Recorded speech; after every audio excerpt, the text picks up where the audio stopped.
Hello, everyone. This is JD Calderon, and this is Indy Comics Explained. Yet again, I brought another fantastic group of guests to discuss, contracts and the business of doing business in indie comics. So, but before we get to that, please hit like, hit subscribe, share out the video, let everybody know we're here, and just to show it to everyone. I am currently fulfilling my last campaign on the Oswald Chronicles. Most of the packages have gone out. I only have about 2 or 3 left to go out. Those will be going out this week. I'm also doing readings of the elementals, right? That's one of the things I'm doing just for a kick. It actually gives me an opportunity to reread all these books, which is really what I'm doing it for, is just to reread them. So, and I will be sharing that with everyone. So without further ado, let's bring on this guy. What's up, Streamland? I am JD Rosario from Unstoppable Comics, and I want to wish everyone who is watching today, as long as it's applicable, Happy Mother's Day. There you go. Very nice, very nice. How you been, Jay? You been well? Good, brother. Good. Busy. And, ready to talk to some people about comic books, baby. Okay, sounds good. Let's bring on our Coco. How are you? What's up, It's Randy? all good. Hey, everybody. I'm Randy Zimmerman. Doing Arrow Comics. Been around for decades. Currently doing the Indy Comics Network with 2 shows. One Sunday morning at 9 a.m. where we talk about the fun stuff that we love about comics that keeps us inspired doing what we're doing. And Friday morning at 5 a.m. I do Comics by Night, and we're currently going through Watchmen. Book by book, panel by panel, scene by scene. We've got lots of reference material, and we're just having a blast going through it. So get a chance, go over there and visit that. Other than that, I'm doing a lot of other things. I've got a campaign up at fundmycomic.com for The Fool. In comics, I'm currently adapting one of my commercial comic jobs into Spanish, which I'm on the 3rd proof of that right now, and there's all sorts of other stuff going on. So it's fun times. So cool. Nice. Mr. Tom, how are you, sir? What's going on, guys? How are you? Please introduce yourself. Good to be back. Tom Hutchison, Big Dog Inc., writer, publisher, art director, salesman, packaging guy, do it all. Yep. Looking forward to get back out on the road here pretty soon.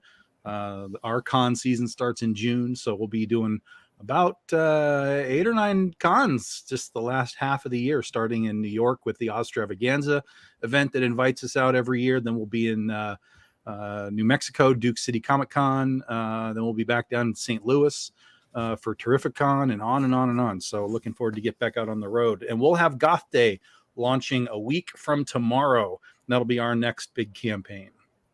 Nice. Now the show in New York, is that in New York City or is it upstate? No, it is more upstate. It's near Albany. It's in Chittenango, which is a little town where L. Frank Baum was born. So he's the guy that wrote The Wizard of Oz. Yeah. So every year they get together and celebrate. It's not exactly on his birthday. His birthday is like 5 days prior to that, but they always pick like the first weekend of June to do Ostravaganza, and they've invited me out now for the last 10 years. So they always get a yes from me when they say, "Are you coming?"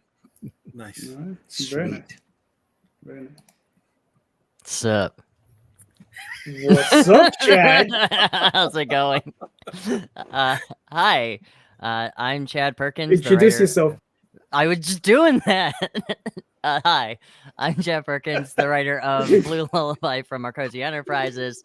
I also am through Hasm Productions. I do The Legend of Sparkle Dog, Don't Say Oh Woo. And if C would get out of the freaking hospital from being attacked by armadillos, I'd also be doing Bill the Comic with him every Tuesday. And we're also working on a book together about a man very angry at a fish. So that's currently what I'm doing. Let me tell you, I'm going to ooh-woo whenever I want to ooh-woo. You damn right you're going to ooh-woo. That's right. All right. Very nice. Yes. And a shout out to C, get better, bro. We'll brother. I have a no dying clause in my contract. So just saying. Yeah. Well, we've all signed that contract with him, so yeah. Oh yeah. No I signed one of those contracts. Yeah. Oh shit. No tie-ins? Is that it? No tie-ins, no dying. No tie-ins and no dying. No dying. Oh, okay, yeah, no dying. See, come on, baby. Exactly. Yeah, Come on. He just texted me, "Fuck you." Well, you know, We miss you, Well, bud. he should. I need you up here, baby. We do. exactly. I got to put up with Jay every week. You know, You know what I'm saying, bro? Holy shit. I gotta see Jay on Facebook, and I can't imagine doing it once a week. exactly. There's sometimes I do it twice a week, which is crazy. Mm. I need Anyway, a buffer. gentlemen. I need a buffer. Yes. But You gentlemen, check it out. What? A Go fluffer? ahead, Randy. You're gonna say no. Hey. No, that's later. Keep up. That's that's Jay's side gig. Hey, pays the bills, keeps the lights on. Professional bluffer. Yep. You know, But- there is a job, and it may sound disgusting, but it's a legitimate job where professionals, you don't have to be a nurse, right? But professionals help those who are paralyzed. Mhm. to Okay, have- so we're done. We're done with that one. Yeah, Yes, it's yes, called we an can see where Asian we're going. massage parlor. Yeah. No, We know where that was going. We've all been Yes, there. We know. Yes, we got it. Not all of us. You don't have to Chad. say it. Sorry. No, You don't have to say the it first more. 10 minutes. Right. Yeah, We can't do the right. first 10 minutes. 2 minutes. Yes. I got All you. right. I got you. Okay. Oh, Yes. right, After the right. Let's first get- 10 minutes, we'll continue. Let's get down to the subject matter, which is talking about how do we protect ourselves as indie publishers in this very contentious indie world, right? Where we have distributors, we have retailers, we have publishers who are looking to take advantage of us on one level or another. And I mean, look, it's business, right? Everybody's looking to take advantage of somebody, and it's not so much taking advantage. We're all trying to help each other out, try to make a little bit of money. Everybody's trying to make a little bit of scratch. Some people are unscrupulous about it, though, and how do we protect ourselves? So let's go around the room. All of us have stories, right? Myself, Jay, and Randy, we've all been part of one story, right? Yeah. But I have other stories. I'm sure Jay has other stories. Randy has other stories. So, yeah. And You know, so Yeah. we'll try not. Randy, I still got to sell that book, Randy. We're gonna I try didn't show not the to- front cover. We're gonna try not to beat that horse too badly, but you Okay. know, That We're gonna- horse, that horse has already been beaten a couple of times. So well, it's Yeah. been beaten quite badly. Yeah, not with But, enough you know, video, though. I think. But that's anyway. true. Mhm. But let me ask you guys, Tom, Chad. Look, I'm not looking for names. I'm not looking to throw anybody under the bus. I'm not looking to. Oh, I Yeah. am.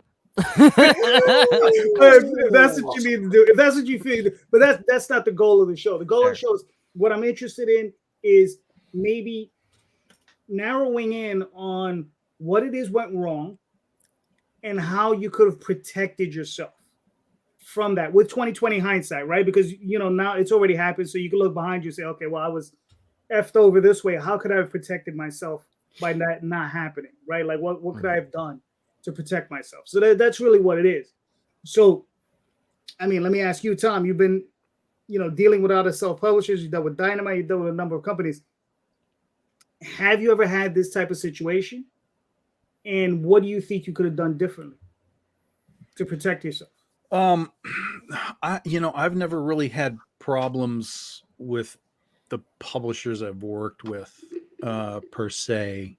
But prior to moving over to Aspen, there were problems that happened internally for Big Dog Inc., where we had partnerships with other people that wanted to kind of get involved in the comics world. And some of that stuff, I didn't have active role in it because I was creative. I was like, I'm focusing on the creative. That side over there can focus on the business. Right. Just make sure it's happening and so on and so on. And I was told that, yeah, it's happening. Okay, good. And then, and then just one day it's like, oh yeah, this isn't happening. I'm like, what the hell are we talking about right now? Like everything was fine and now nothing's fine. So that's one of the reasons why when I come in now and I introduce myself and I say that I do everything, it's because I do everything. And really the only way to protect myself is to literally just do it all. That's not necessarily the best way to do it, because if I'm writing, I'm not packaging. If I'm packaging, I'm not making a Kickstarter. If I'm not making a Kickstarter, it's limiting. but I know that what needs to be done is getting done as well. So, but when I went over with Aspen, a lot of that was taken off my plate because they had their own infrastructure. So it was just, okay, here's the files that you need. And they were, they would ask me like, okay, how do you want to do this? How do you want to do that? And we just made the decisions to put the books out. Same with Dynamite. There really wasn't any problems with them. They let me kind of do whatever I wanted, but along the way, and this is going back now, I've been doing this 13 years. So going back to the early days of Big Dog Inc., I was also very aware of the people around me working for a lot of some publishers that don't even exist anymore back in the day.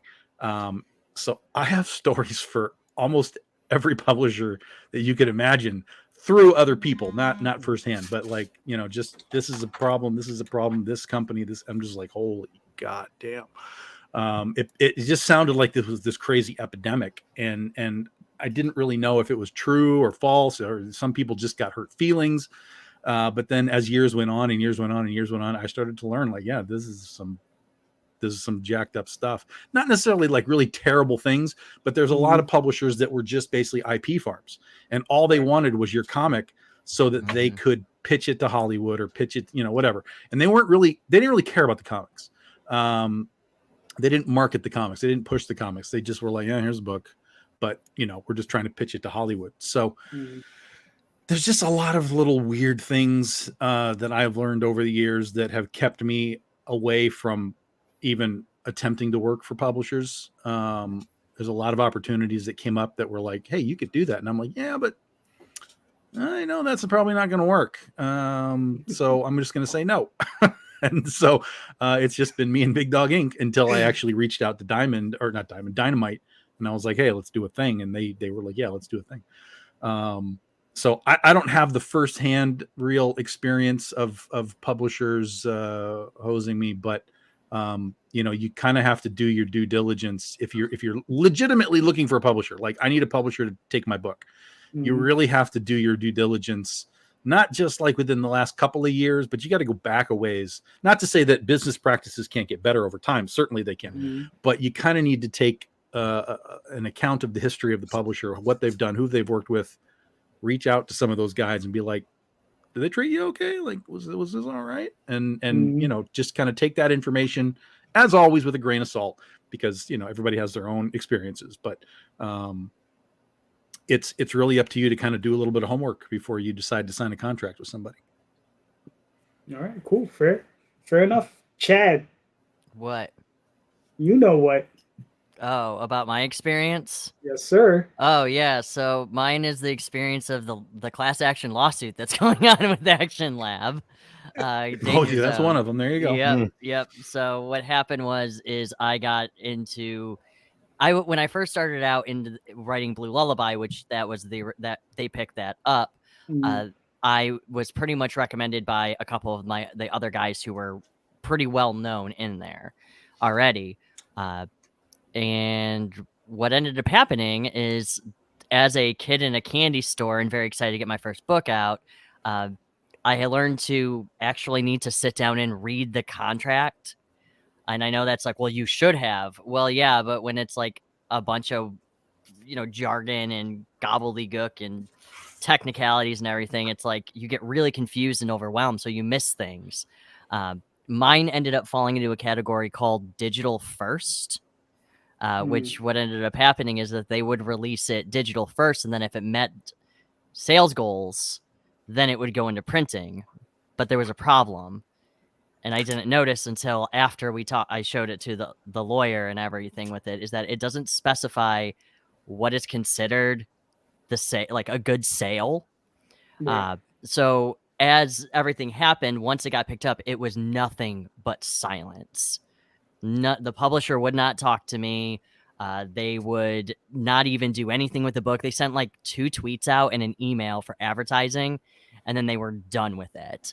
They fulfilled their due diligence, and then they let it sit and rot, essentially, on Comixology.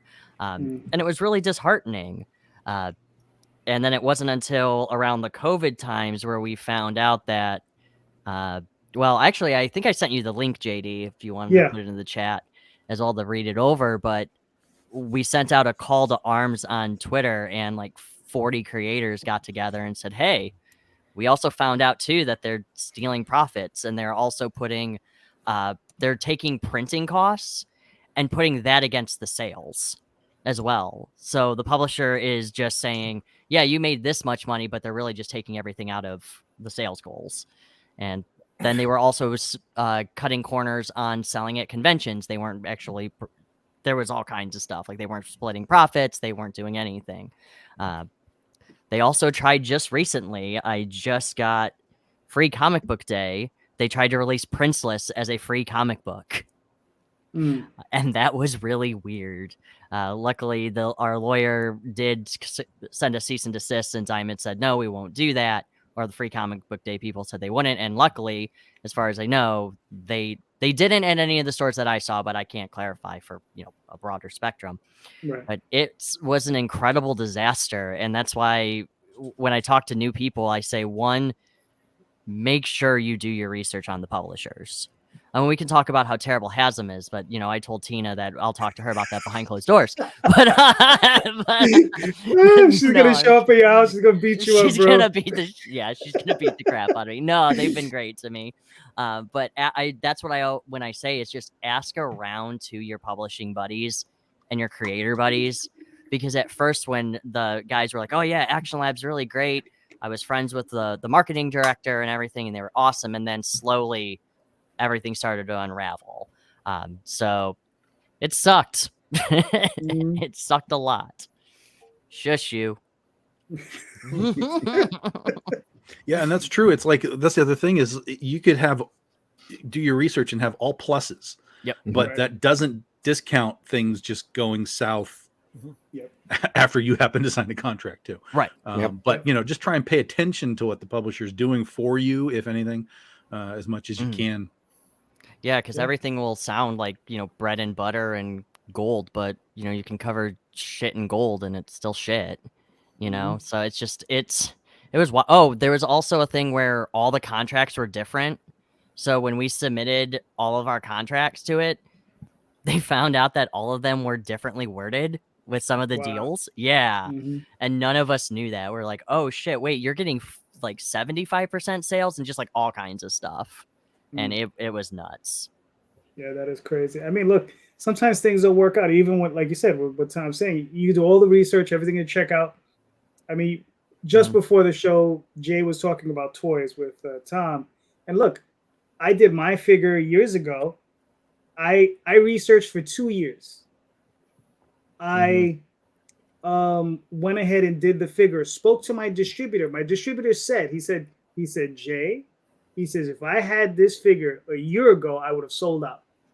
He says, but I did it at a point, then the economy went into the toilet, and that was it. And, and I'm still selling these monkeys today, which is fine. I like my monkeys.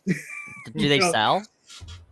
They sell whenever we do campaigns. I mean, listen, let me put it to you like this. If I got a nickel for every time somebody said, yo, that looks awesome, I'd have paid it off by now. I get it. The way. I also recommend too buying a gun to protect yourself from publishers as well. Oh shit! That usually seems to work pretty well. Yeah, but that you got to be in the vicinity of them. Well, let's go to New York. Let's go to Archie Comics. No. Leave those guys out.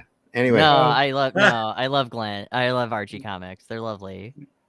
All right, Randy. Chad, have you done work for Archie? No, but I like their books. Okay. Why, have you done work for Archie? I need to know now. Oh, we all have stories. Wonderful about stories. Archie? If you've been in this business long enough, you get stories about everybody. The thing with Arrow Comics is that we're all creator owned. Everybody owns their IP. Nobody makes a move with anybody's property without the creators knowing it, and the percentages are incredibly thin. But even still, with the last incarnation of Arrow Comics, there were some contracts I couldn't hold up to. Because the economy went south and there were minimums that had to be maintained. And if those minimums weren't met, I couldn't logically take a book to press and end up losing hundreds or perhaps thousands of dollars. And that I know I've been on both ends of this contract spectrum where I've had to burn people and call them up and apologize and say, look, we're not going to be able to do this because we're shutting down. We don't have any money. And I've been on the other end in a couple of different directions where I've gotten burned, even with contracts or without contracts, or you just trust somebody way too much, and it ends up turning into an entire fiasco. Or they don't even like call you about their contract that they're not meeting, which happened with me with Action Labs. Was they weren't meeting my contract, and I ended up contacting them saying, "Hey, can I have my book back?" And I was literally sent an email that just said no other explanation, nothing. Wow. It was just Yeah. no. That's rough. I was so bad. Now, did the person who responded to you with that response, did they at least attach their name to it? Yes. Yeah. Oh, yeah. They did. Oh. It turned Because out. that's an asshole I would hunt down. Oh, I know. It was kind of funny too because they didn't hide who they were either. Because they even said like who they were related to in the company as well, which made it even worse because I just contacted My daddy owns this company. You son of a bitch, no. Actually, yeah, you're 100% correct. Holy That's wow. exactly who sent me the email. Was his I'd daughter. smack the fuck out of somebody. Yes. Wow. I was so pissed. Yeah. They were. I remember talking with she was the media one of the media people for it, and she actually called me one day telling me horror stories about working with the CEO of Action Lab, where he would call her screaming at why there wasn't a tweet up at 3 a.m. Well, because it's 3 a.m, you idiot. So it was crazy. But luckily Marcosia picked up Blue, and they've been wonderful. Nice. Okay, well that's good. That's good. I mean, Randy, we interrupted you. I don't know if you had anything else. Yeah, sorry. No, the best you can do, you can't. Paper's only as good as the people that sign it, and the best that you can do is as Tom said, do your due diligence. Make sure you know with open eyes what you're going into. You get a contract with a bunch of jargon, pay a lawyer to get it. A lot of these lawyers will work on pretty low consultation fees just to look over the contract and take a look at it. And in the end, there's a reason why they charge what they do is because they're worth it. Right. Some things you just have to leave up to the professionals. And there are ones who do specialize in publication and like comic books and novels and everything. I think it was his name Jamal Hennessy. Thank you. That's the name. Gamal Hennessy. Yeah. And then Mike Katz also does it as well. So those two so far, actually Gamal was the one that I ended up speaking to originally with this whole process. Yeah. He's great. He wrote a book too recently. He's on his second one. Actually. Oh, is he? Oh, cool. I got to get it then. Yeah. Cool. Oh. Yeah. He has a podcast right now also with Andy Schmidt, former Marvel Comics editor, former whatever, just like Randy and Tom, somebody who's been through the ringer as well. Yeah. Right. So based out of Kentucky and stuff like that. So they're on YouTube as well. Not plugging them as a sponsor, but he knows his shit. He does. Yeah. We've also had Daniel Martinez on. That's right. And Daniel, he's also a lawyer, an Esquire. And he knows his stuff. I mean, he's somebody else who said he'd be willing to talk to anyone who needed help. Yep. And usually, too, they will just sit down and talk to you. Yeah. You don't have to. I mean, if they want to dig deep into it, you have to give them money. But, just like on the surface level, they will just talk to you. And in the end, it turns out to be not that much money. Right, yeah. Because of the time and effort that they're going to save you in the long run. Because I think when we got the legal fees from Mike, I'm not going to go into detail what kind of contracts we signed, but it was, I mean, it was also split between 40 of us, so it was relatively cheap. But even then, up front, too, when you added it all together, it still wasn't that bad. Because I was like, oh, okay, I'm only taking this out of pocket, but it also, I ended up making my money back that I already paid from Marcosia, so that was kind of nice. So, Okay. yeah. Good. All right, Jay, you got any any of these? You know, and I'm sitting with the panel. I totally agree with you guys when you say do your diligence, do your research. Yes, 100%. But you also got to be careful for yourself, right? Sometimes you are your own worst enemy. You got to take off your rose-colored glasses sometimes and stop believing that everything is going to be goody gumdrops and rainbow-colored sherbet. I was in an experience with a few other creators, and some of these gentlemen. I was with Randy, and it was terrible. Okay, I was with Randy, and it was terrible. Not that Randy was terrible, but when I say you got to protect yourself, I got just as hoodwinked only 4 times over. So. But here's the one thing that I want to pinpoint for this moment. Out of all the things that happened, was here we were, almost all of us, at a parking lot, believing we were going to sign a contract, and not one of us, and I am putting this on my shoulders as well. Not one of us walked through the doors of this corporation, asked to speak to anybody, and like fucking dickheads. Excuse me, guys, because I'm saying this because this is how I feel about myself, and I'm not trying to beat it on you. Not one of us had the fucking balls to just walk 50 yards after being in a parking lot in the rain, not a heavy rain, 50 yards to go and speak to this person who we thought we were speaking to. And some of the team came from thousands of fucking miles away, right? I was the closest, and I was still 2.5 hours away. Right. And that's because I wanted to believe, not for anything else, right? Because I've, in my stupid, ignorant heart of hearts, I felt maybe if I don't stay up past 12 o'clock, I won't find out Santa Claus doesn't exist. What? Right? And I just want to bring it back to sometimes we are our own worst enemy.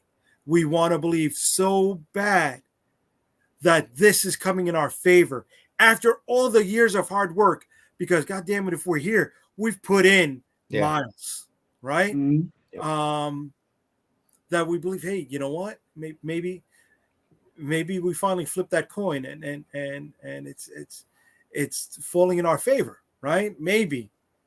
And that maybe will let you write it out a little bit more, even though logically you should not have written it out even this far. Right? Sometimes you need to listen to your spouse when your spouse says, pull the trigger, right? Sometimes you just need to. Yeah, that's true. Be yourself 5 years later and say, you fucking moron.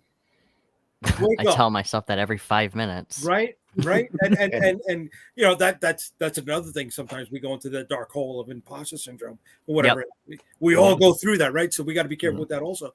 But sometimes it's a form of checks and balances on ourselves, right? So we also have to be careful with ourselves. And take the one thing, glasses sometimes. Sorry to interrupt you, but the one thing that I came out of it, sometimes people fuck with you for no logical reason. Yeah. Look at all this just to fuck with you. Yeah. I'm sorry, I probably shouldn't be swearing. No, brother. No, no, you shouldn't be fucking swearing, Randy. Shouldn't be fucking swearing. We're 28 minutes in, so we'll probably say from the algo. Because you know what, dude? I'm putting my heart out and fucking that's on a big my thing sleeve right me. now, right? Randy, bro, God forbid you were gone, right? God forbid you fucking and he was fucking light, dude. Right? Out there fucking we would have been fucking lost, bro. Yeah. This cunt traded on your fucking name. Yeah. Right? And raised money and all this other fucking side shit besides the publishing, right? In Randy's honor, right? And in Luke's honor, right? And it's like that took things to another fucking level.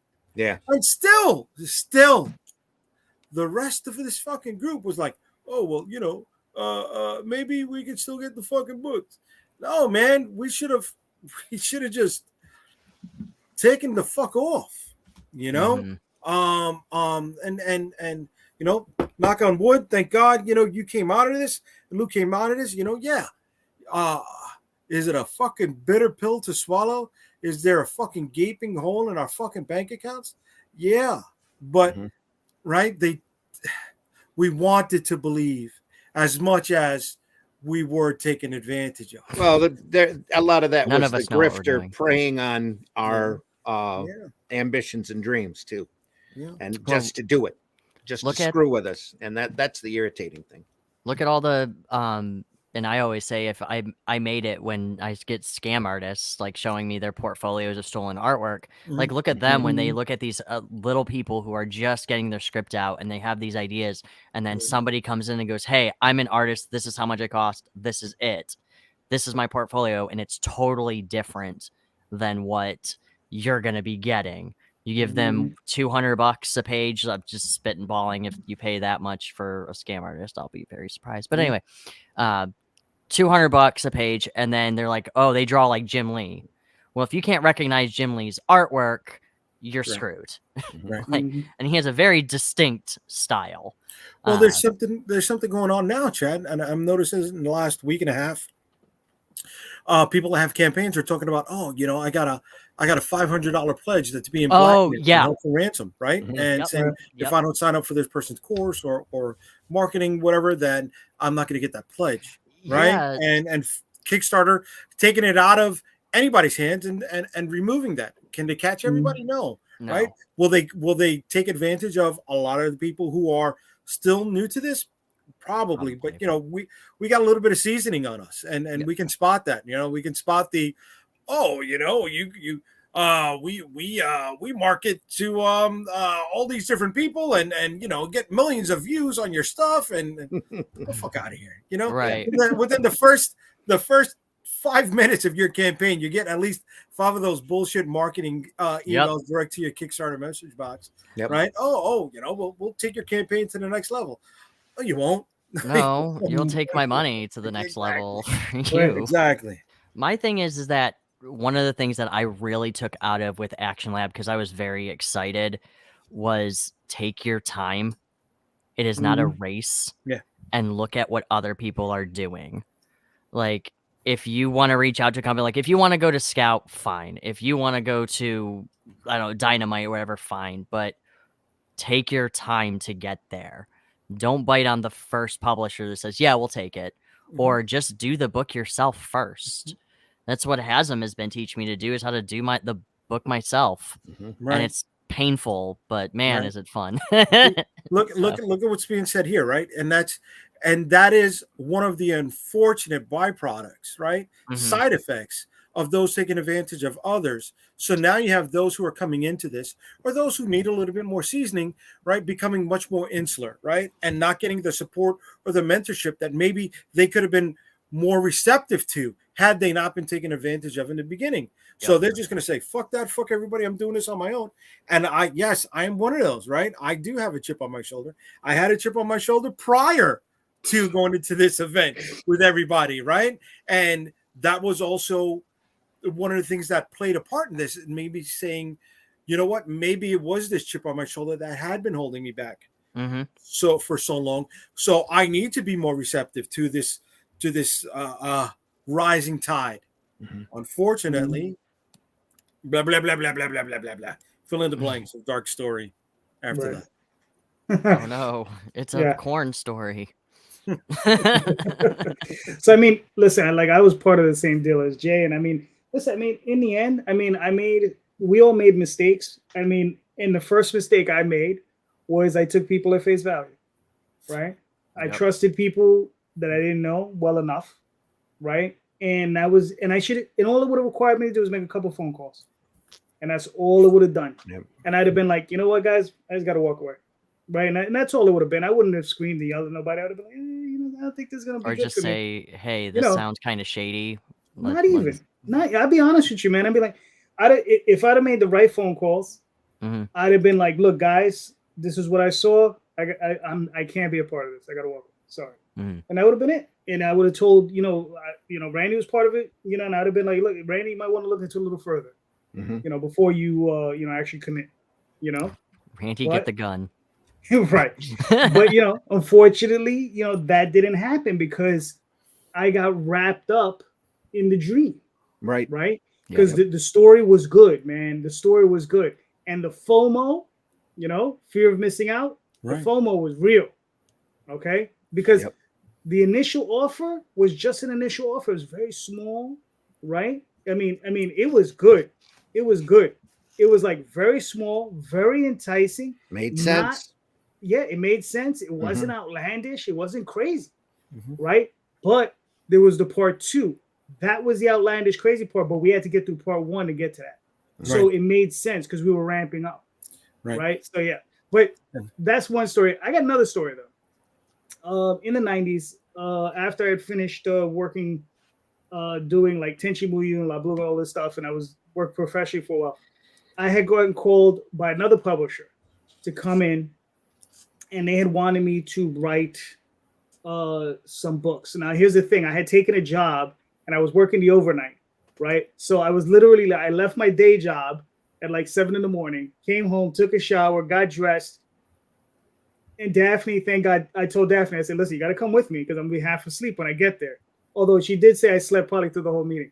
We got there, and this was a big publisher out in Manhattan. A friend of mine was the editor out there, and he said, yo, listen, man, I think we can do something for you. Or you can help us out because they had some projects they wanted me to write. And I was like, okay. So I go in there, and I am talking to the owner of the company. And what had surprised me was he had made an offer for the Oswald Chronicles. And I was like, I thought I was here for something else.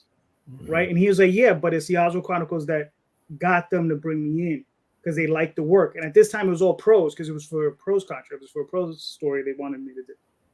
And I was like, okay. And he was offering me $1,500 for all the rights in perpetuity for the Oswald Chronicles. And I was like, $1,500. I was like, dude, I make that at like 2 conventions. Alone, $1,500, bro. That's that's like, it. You can retire on that. You didn't take it?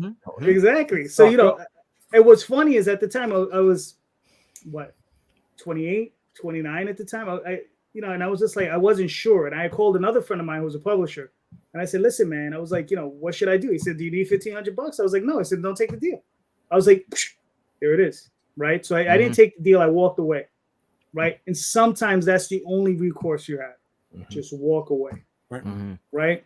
Because I read that contract and I was reading there were words in there like throughout space, time, and the universe.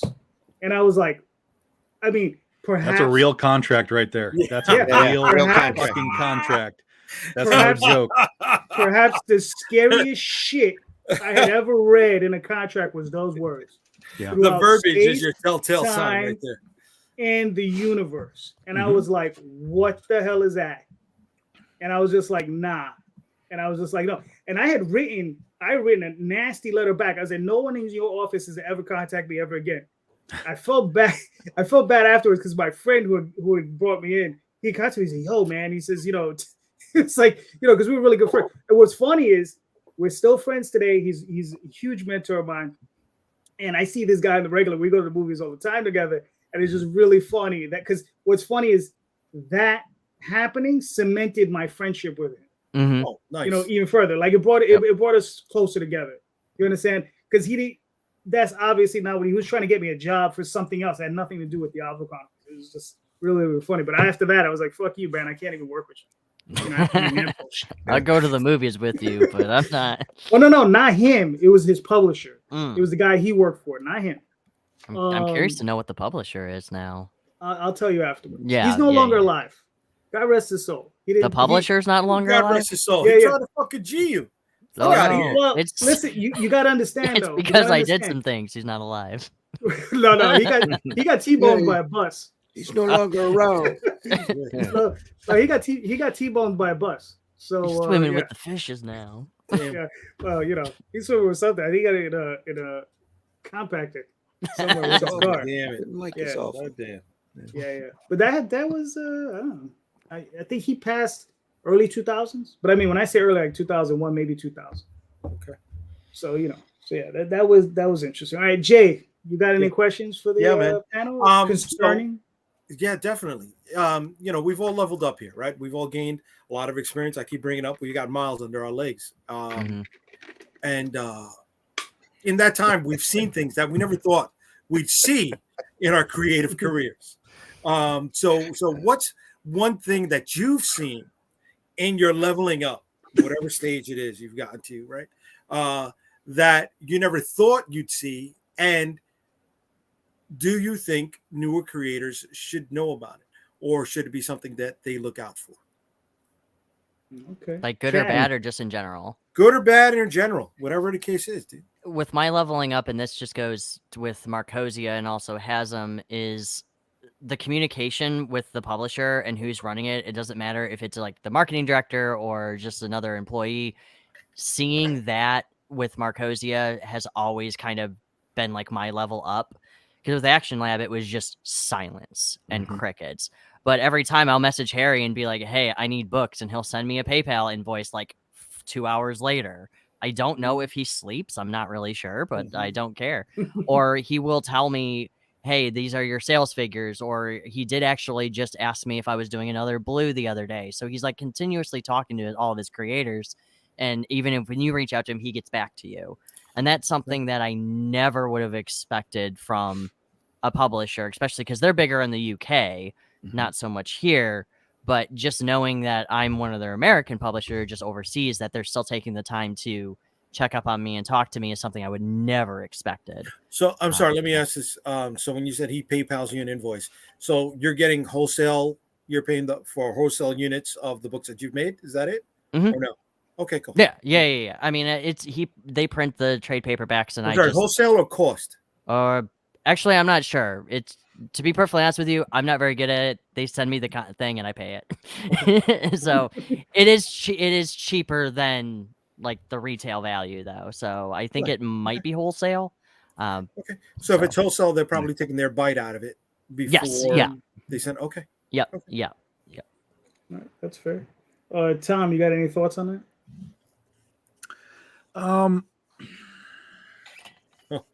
I'm sorry if I stretched you, dude. I know that rub. I know that rub. It's this is I'm not sure I have this square in my brain how to say this. I don't think that I would have necessarily. I've been doing this for 13 years now. Like I said, when I came in 2010, the comic book industry was essentially normal. Right. It was as we all understand it. Kickstarter wasn't really a thing. Like, you would make a book, you would pitch it to publishers. Yeah. They would take it to dime. Like, it was the normal thing. But now, just 13 years later, the landscape is so vastly different. And primarily because of Kickstarter, that the gatekeepers are almost gone. Now, if you want to be in diamond and into retail stores and so on, there are still gatekeepers to go down that road. But to just put a book out, there's no gatekeepers anymore. It's just, I made a book, I hired an artist, we put it on Kickstarter, we sold it to people. Like, that's it. And that's a really wild switcheroo in just 13 years. The ability for somebody to just make a product and be like, I'm just taking it to people to buy it. And here's a platform that has tens of thousands of people that watch all the time. Right. Like, you have an open door audience. And at that point you're in the capitalism market, right? It's like, you take it to market and they decide if it succeeds or not. So that's kind of the wild thing for me, is looking at how quickly things changed. And particularly once we got to 2020 and all of the publishers were just like, pencils down. And I was over here like, no, hell no. Right. My pencils are going. Right. Like, let's keep going. No, I have nothing to do. It's time. Yeah, exactly. So, it's I've told people this a lot. It's like, it's the Wild West for comics right now, and it is. You cannot get hyper focused on what the industry used to be, because it's not what it is anymore. There are so many more doors open for you to take advantage of. From crowdfunding to places that are like doing digital comics like Drive Through and Global Comics and whatever. Like, you can put your stuff in front of thousands of people almost overnight just by Yep. joining a lot of these digital sites. And it's like 2 clicks of a button too. Like Yeah, it's yeah, super yeah. It's streamlined. Unbelievably easy. Now that doesn't guarantee sales or anything, but Mhm. you can get eyeballs on the product, and you need eyeballs on it before somebody finally goes, well, how do I buy that? Mhm. And then you're like, aha, I have a website, come to my store and you can buy my stuff or meet me at a con or whatever. But right now it's just such a wild, and then like we're talking about with all these places like Action Lab and stuff that have hoarded IP over the years, that a lot of these places don't even exist anymore. It's just like the model is so different, but somehow we still have these guys that are coming in that their brain is still 15 years ago. Like this is what the industry is. I have to do it. And I'm like, Oh yeah. you are not looking at what the market is right now. You have to No. change your perception of everything. Bro, you can write a book, like you can write a comic book about whatever you want now. Yeah. Like it doesn't have to be superheroes. It doesn't have to be slice of life. It can be. Mhm. I have one book that's just about alcoholism, and man, that is a weird ass book.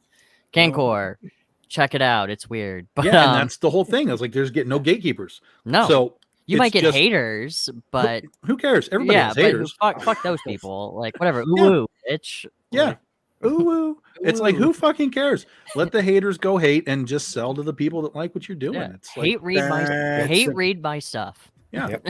Yep. Hate read it. I still got your money. Right. So, I guys, still it. got your $5 from Kickstarter. mhm. So give me that negative Yeah. review. Mhm. No, All I right, think. Randy. Oh. Good. Oh no, go ahead, Randy. It's interesting to hear Tom talk about how when he got into the business, it was normal, because from my perspective, and that's, I'm sure, why JD was laughing as well, this business has never been normal. There's nothing normal about this business. You try to explain this business Right. to anybody who does normal business. You try to explain to them Mhm. about Diamond or the direct market or anything. They'll look at you like you're nuts. And they'll If say, you ever, "Are you- if why anybody are ever you there?" says, if anybody that ever doesn't says make that any sense. if anybody ever says they know what they're doing in comics, they're full of shit. Yeah. I I can't tell you how many companies I've had near misses from, that you sit back 3 months, 6 months, a year from now, and you go, thank goodness. Yep. When I sent that proposal in, that they said no, because oh boy, look at all of these, and some of them are really big, were really big publishers too, and some of them you get caught up with. I've got a few books out there, properties, but I made sure I retain the rights to that printed books for me that just disappeared. They were like, your book's great, send us another one, and I said, great, send me my royalty check, and they disappeared. Wow. One of the things I really Mythic like. Comics anyway. One of the things that I thought was really interesting is nowadays you get to keep your character rights. And I think that's really nice, because back then Marvel and DC, they're like, you made that character, you made Paste Pot Pete and Snowflame. We're keeping those characters, and they do nothing with them. Nowadays, it's like, if I want to include my characters in another book, fuck yeah, I can. Like, it's great.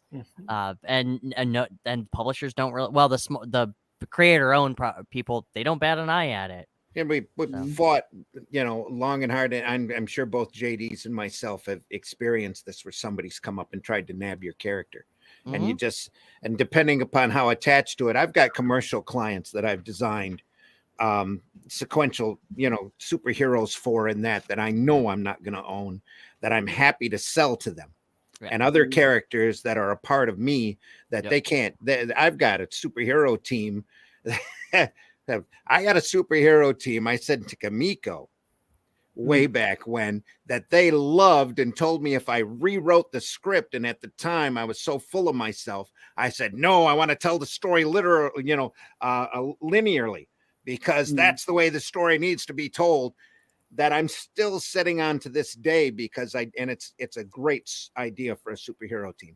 The same superhero team I refashioned and sent to another publisher using their characters, and they sent me back 2 letters. I sent it to their 2 main bosses, got 2 letters back from them wanting me to sign and send back to them, saying that I would never use this property or their characters ever.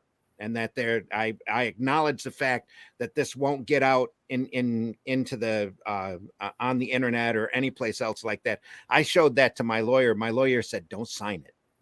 Don't sign it, because you don't have to sign it." It says, "But I'm going to keep a copy of it because it's the nicest FU letter I've ever seen." Huh. Whenever I want to tell somebody off, I pull your letter out and I read that, and it puts me right in that mood, and I'll sit there and I'll be able to write that letter right to that person. Hey, I mean, remember? that's how succinct, and just, it was really an FU letter. It's amazing, but it was a great proposal too.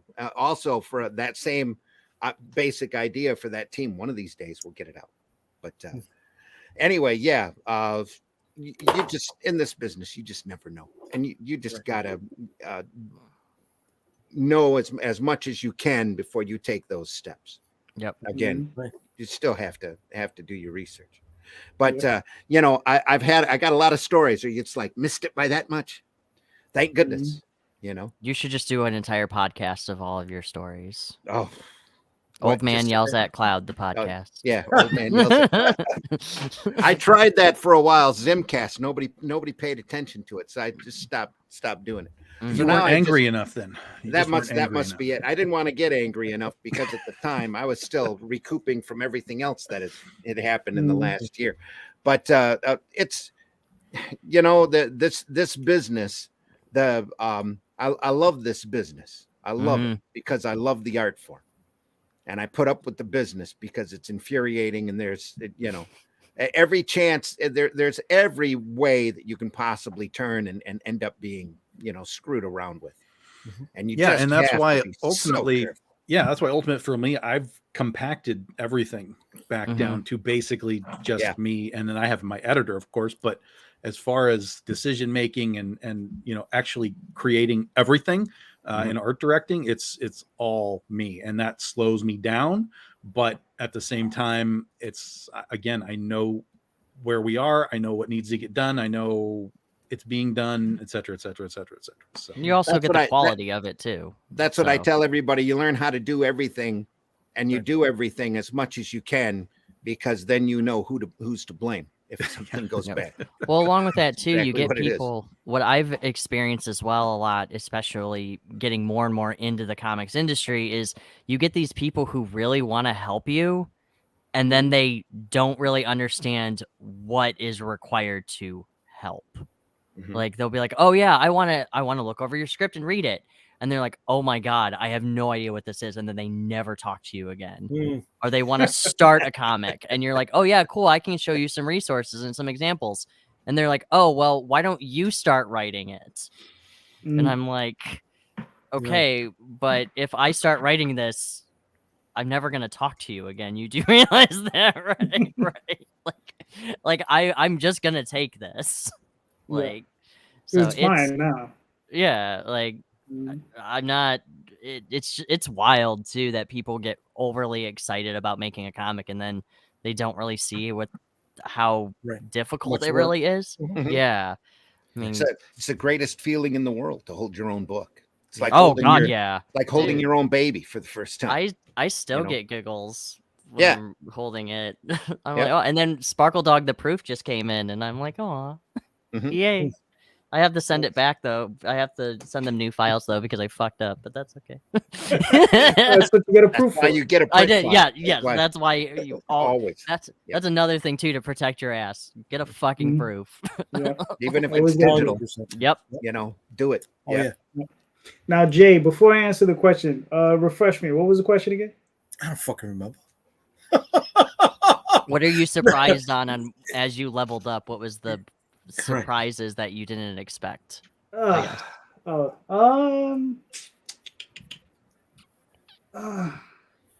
Yeah, people being as disingenuous as they are. I think that's that the shouldn't thing. be a surprise. That's the history of humanity. I mean, yeah, I know. People suck. Have you been here? Yeah, I've been here for a minute, but you know, I'm. You know, look, I'm a New Yorker, right? So we travel around, walking around, saying everybody sucks. Okay, that's just the natural state of things. But we're also all contrarians, so we try to believe the opposite sometimes. The people are actually good. right? That's the thing JD we is a want to feel, believer. right? He's Well, a you know, believer. I'm not a believer. I'm a hoper. I hope. I have hope. I'm even worse, right? Oh So no. I hope that people are actually, when they say something, they mean it, Yeah. Mhm. right? If you say something, you mean it. If you say you're gonna do something, do it, right? Don't be a dick. Yep. I mean, look, when I was dealing with the situation I was dealing with Jay and Randy, and my assignment, and I pretty much assigned it to myself, that I was asked to take this task on. It was to deal with the printing, and I dealt with it. Mhm. Right? I found a broker. This broker was able to find me a very good printer.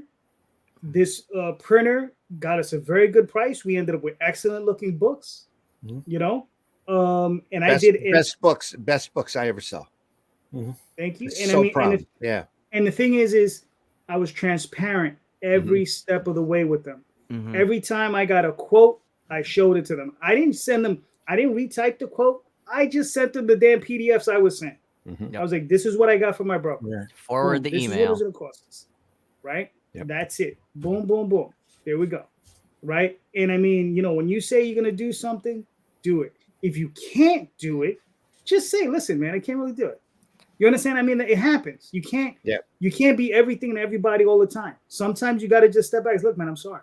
You understand? I can't do that. Just Right? another note on that too, though. And if somebody's like silent for a couple of weeks or whatever, it's also a possibility because we're so busy we forget. So don't also be afraid to just poke us and be like, "What the fuck, Right. man?" Like, Right. because I get that time. It's like, "Oh well, he just doesn't talk to me anymore." No, bro, I fucking forgot. Right. Like, Right. Mhm. Right. Yeah. there's nothing wrong with poking us and saying, "Hey, did you do this shit?" And you're like, "Oh shit!" And then you continue to it. Dana and Nita do it all the time to me. I'm like, "Oh fuck, right? I need to do that."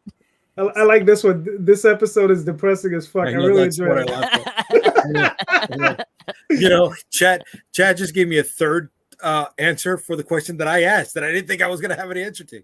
So, Calderon, you done? Or Yeah, you I'm got done, man. Go for it.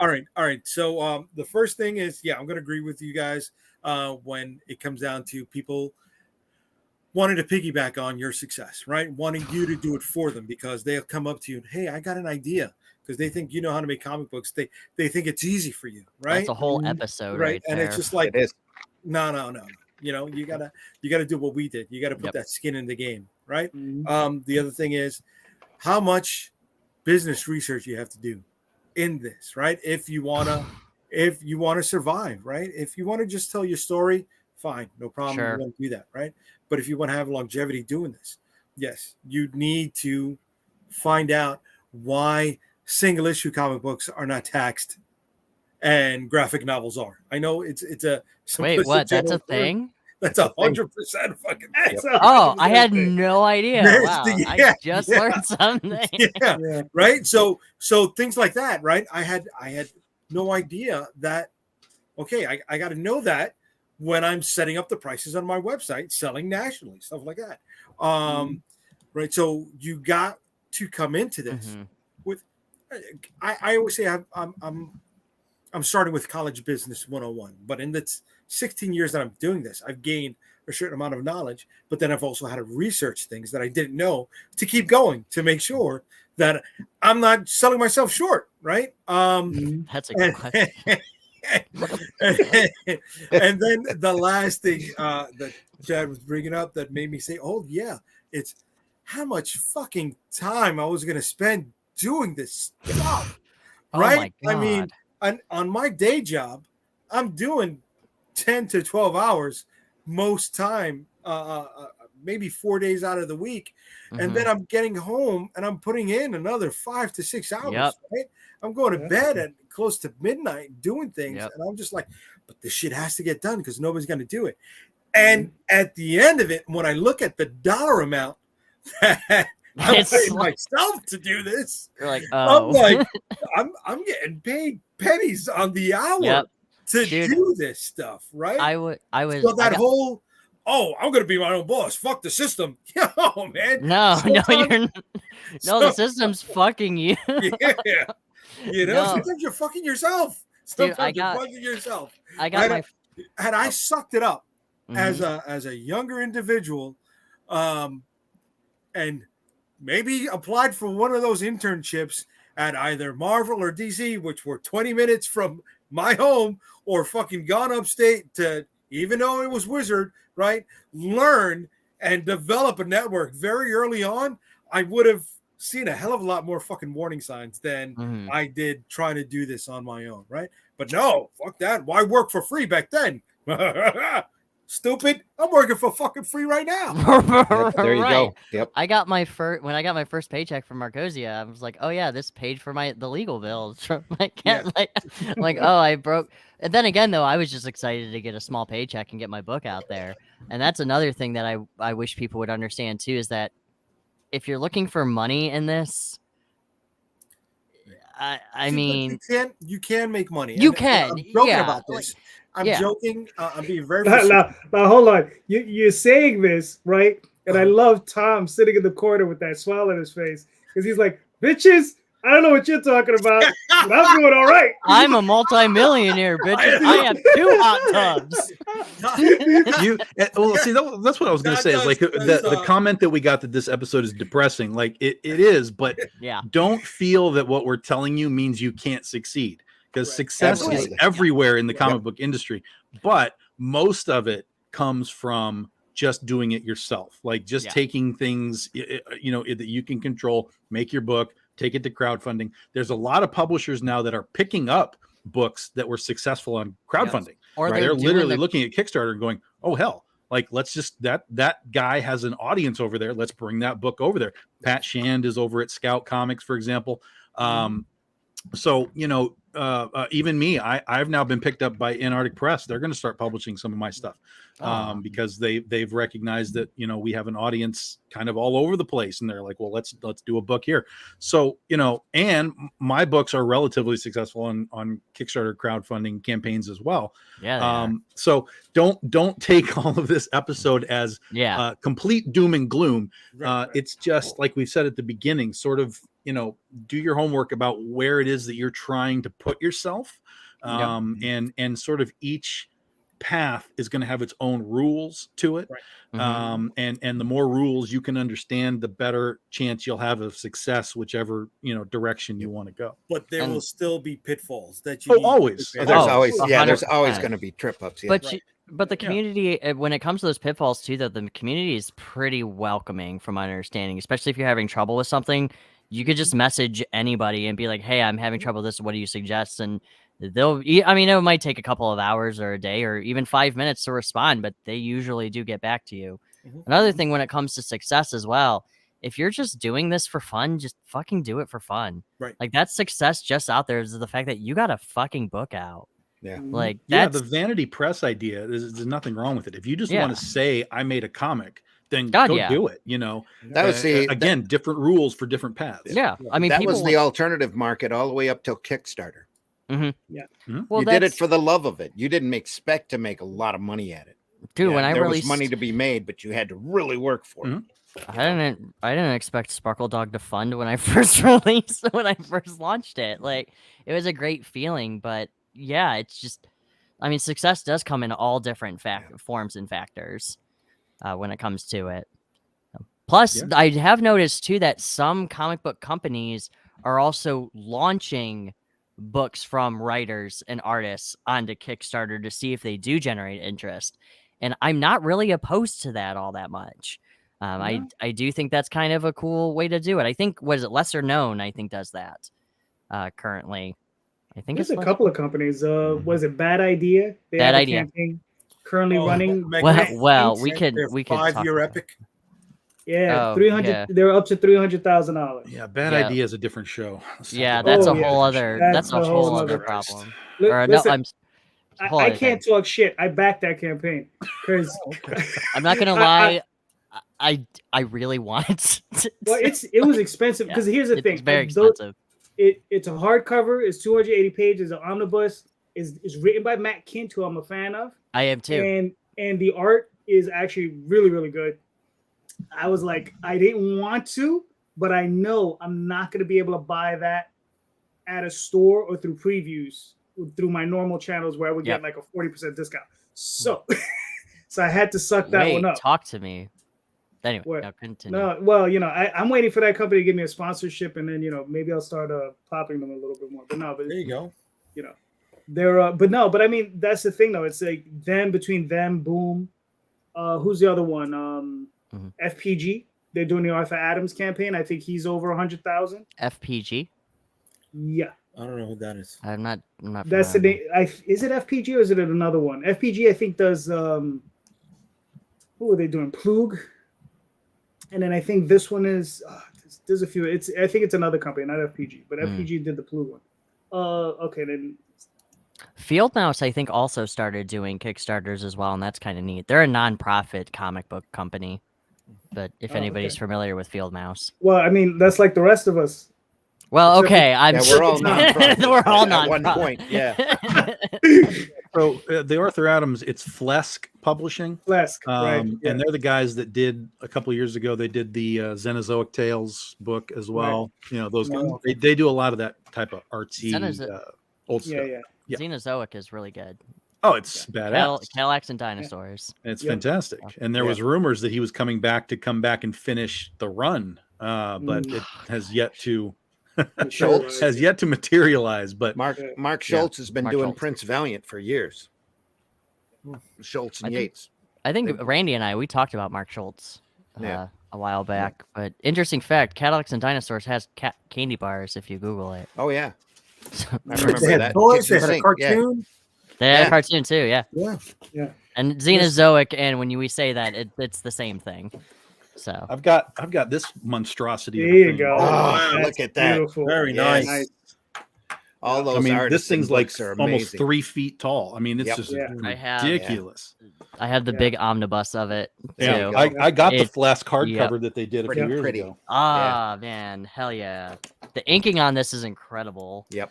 Yep. So, This I is love an it. amazing book because you really are watching an evolution of a creator from Mhm. his idea and his early art all the way to issue 14, where the world is fleshed out, the characters are fleshed out. His art is now, instead of line work, it's like ink wash and stuff. It's like, oh Yep. my god, this is just mind-blowing evolution of a book. On our Comics by Night program, we went over the Walt Simonson artisan book that covers his Manhunter material and some of his other early work from DC. You can see the same thing, the evolution Yeah. of the artist from Mhm. it's wet behind the ears kid just going, I know what to do, boom. And then you Yep. sit there and you go, how the heck did he do that? There's 21 panels on this page. That's Mhm. crazy. See, this is the part of the stream that goes from depressing as fuck to entertaining as fuck, right? Because Yeah. everybody's here showing their love of the medium, right? And that's what got us into this. And Absolutely. guess what, gentlemen?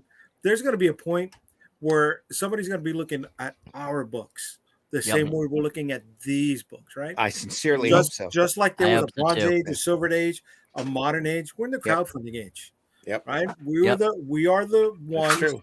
who are lacing up our boots and putting our money where our mouth is, believing in ourselves and succeeding.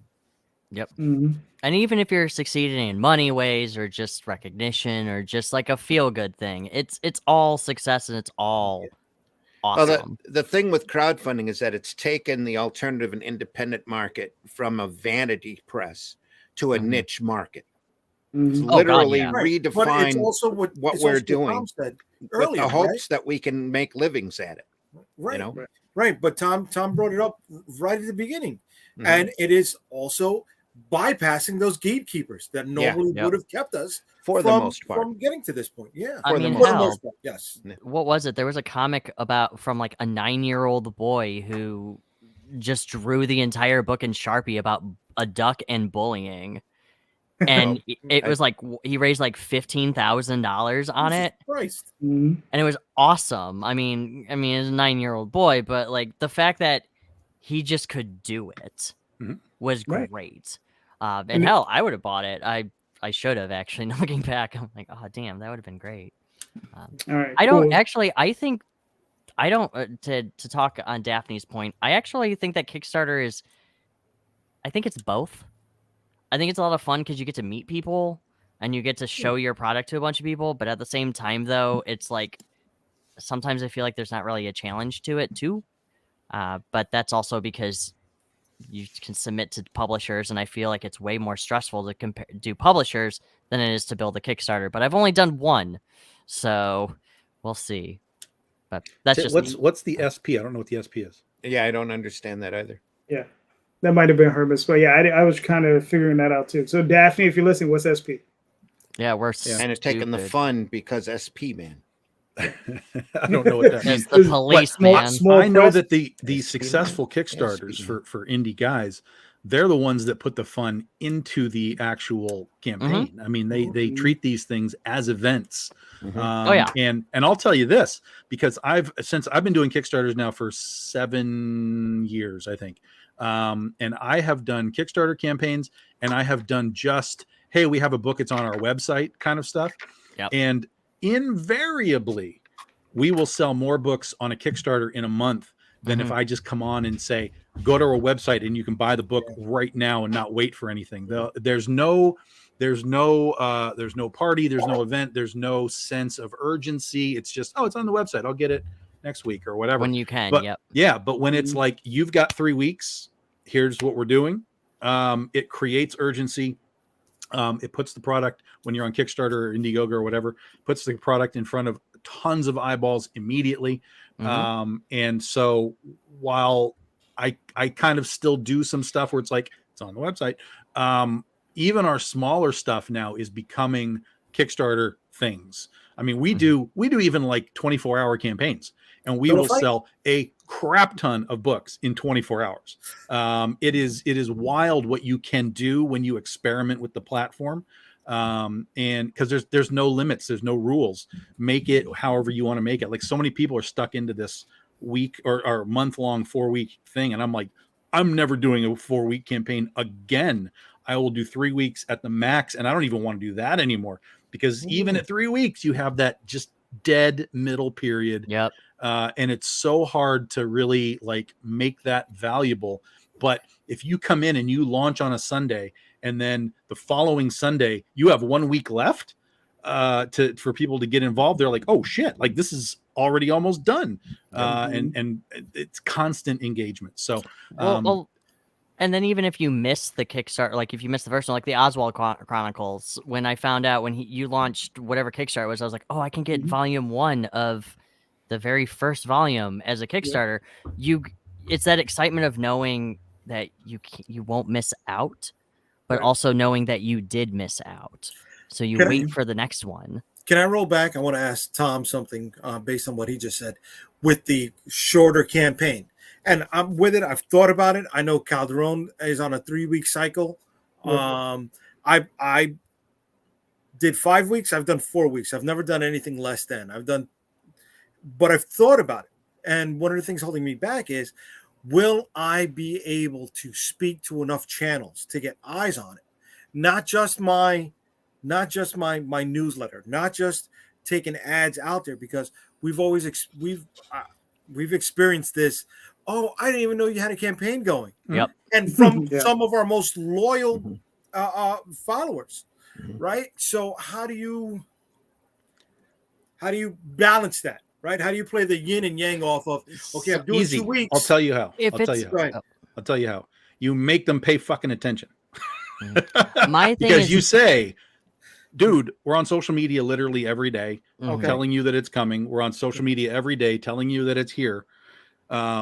There's only so much that we can do to tell you. Really, when you're going out on podcasts and stuff, that should be to be getting you eyeballs that don't know who you are. Yeah. Like, I'm on JD's show, so I'm being exposed to JD's audience, which isn't my normal audience, right? That should be your goal. But your guys that are your normal guys, they should be on it. They should be like, here it comes. And it happens to me too. I get guys all the time that come in on like there's like 2 days left, and they're like, holy crap, I forgot to. I'm like, dude, we're live when we launch and we're doing all these things. And it's like, come in on day one, you know it's happening. Right. Now, there are definitely people that are not like social media warriors. Like, there are people who are on Facebook, right, or wherever, but they're not there every single day. That's where your email list will come into play, because you're like, hey, here's your email. We've launched a campaign, put the link in it. Like, there's only so much that we can do. And also remember that, you know, you want to cater to those guys that have been supporting you, but at the same time, you're always reaching for the new audience. And there's new people on Kickstarter. Every time we do a campaign, doesn't matter what it is, we have new people on there over and over and over and over again. Even for our most bizarre campaigns. I had a guy who has never done a Kickstarter before, and I know because he messaged me. He's like, I don't know how this works. And so I told him, I walked him through, like, you do this. There's going to be a survey, ... And he's like, okay, awesome. That's great. Thank you. He came in for his first ever Kickstarter on Pillow Fight Day for us, which was a 3-day nonsense campaign that we did. And I'm like, how did you find this as your first ever Kickstarter? How did I miss this campaign? No, and on that campaign. So again, 3-day Kickstarter, right? Literally 3 days. We did almost $9,000 in 3 days selling one book with 3 covers. So it was wildly successful for just 3 days. 3 days, yeah. I listen. I make $9,000 in 3 days. You know, hey. Every 3 days I'd have a campaign up. Yeah. Look, right. And that's just the other advantage, right? A shorter campaign means you can get to the next one a little bit faster. Exactly. I was just happy that my book funded in 3 hours. Like, that's all I cared about. Like, it was $750 goal, but still, like, funding's funding. So here's what Daphne is writing. It says, do you think Kickstarter is also killing people's love of their own books because there's too much obsession on comparisons and how much campaigns make? I will answer this one very quickly. No. I was also about to say no. Yeah, for me, it's a no, but I'll tell you that it's a yes. The answer is yes, because I've seen people get down about what's happening with their products, with their projects. So, you know, why isn't this thing doing what it used to do and this and that? And I'm just like, if you want a PowerPoint, I'm going to give you the PowerPoint because I know exactly what's happening and why you're starting to see some struggles. And it's pretty obvious for people that are regularly doing this. And I'm not going to go into it right now, but there are definitely people that compare. They set themselves up like either comparing against themselves, like, hey, we did 10,000 last time, now we did 8,000. Oh my God. Or it's like, why isn't my book that is, you know, sort of the same as this guy's book? Like, why aren't we doing the same thing? Because you have different audiences. It's because you have different character base. Like, it's not just a matter of like, oh, here's my boobs and you're going to sell 1 million copies. Like, that doesn't happen. Well, that's a whole other story. Just but that's part of the story, right? Yeah. And there's a lot of campaigns that rely on that to be successful. And that's diminishing returns, because if people don't care about your character and your story, doesn't matter that you're flashing boobs. That's a diminishing return element. So no, I just went out and said it, you know, there it is. That's part of it. But yeah, there's a lot of people that that compare against themselves, which you should analyze yourself. Like, okay, why didn't this one do as well as the last one? Always analyze yourself. But when you start going like, well, why can't I do, you know, like, am I going to compare myself to Brian Pulido? Like, why can't I do 400,000? I do these types of books. It's like, because it's a completely different audience. It's a completely different culture that he's generated. And if you want that, if you want to build that, you can. But look at the effort and the amount of size of his team that he has to do all of that. He is a creative guy, right? He does the writing and stuff, but he has a team of like 12 people that's doing all of the social media, doing all the video work, doing all of the shipping, doing, you know, all of that. He has people doing it. So if you want to become that, you can look at that as a template and say, how does he do it? This. Do those things. Now, he also has the advantage of having a 25-year-old property to, you know, play around with. That's a super huge advantage. But that doesn't mean that you can't. I've seen people come in with brand new properties and they're doing $100,000 on their campaigns, just kind of following the Brian template. So if you want to do it, it's there for you to be doing it. But again, like we talked about, it's the work, right? When people come in and they just think, my mom says I'm a great artist. Well, that's not necessarily going to translate to, you know, selling a lot of books. But, you know, if you can be critical of yourself and look at like, how do I compare to these other things that are successful, then you can either coattail off of them or just, you know, find your own path and do it your own way. Yeah, that's why it's like I would rather have the constructive criticism than I would the positive of the actual like thing that I'm presenting to you, you can tell me my book is great, and my mom can tell me my book is great, but I really want to know why my mom thinks my book sucks. Like that's what I'm more interested in, is how I can improve on that. And I think that also works with Kickstarters as well. Is you're like, okay, well, why did my Kickstarter fail? Like, why aren't people interested in it? Well, if your book is about, I don't know, an evil sex doll taking over the world, which is Sam fucks the world, but it's like, well, that's because it has sex and boobs, or they have an actual marketing team to it. You're one guy. But you do want to play You're one guy. To an extent Monday morning quarterback, and you want to review your stuff. Yeah. And try to pick it apart and how you marketed the campaign. So that way you can see what you can do better for the next one. And I know Calderon and I come from a retail background where you want to have a 12 to 15% increase, either quarterly or yearly, right? So can you think about achieving or reaching those numbers from campaign to campaign, or at the end of the year? Do you see growth? Right. So, yes, I'm constantly competing with myself. Yep. I am looking at other campaigns and saying, okay, this is something new. This is something new. I can apply this. I can apply this.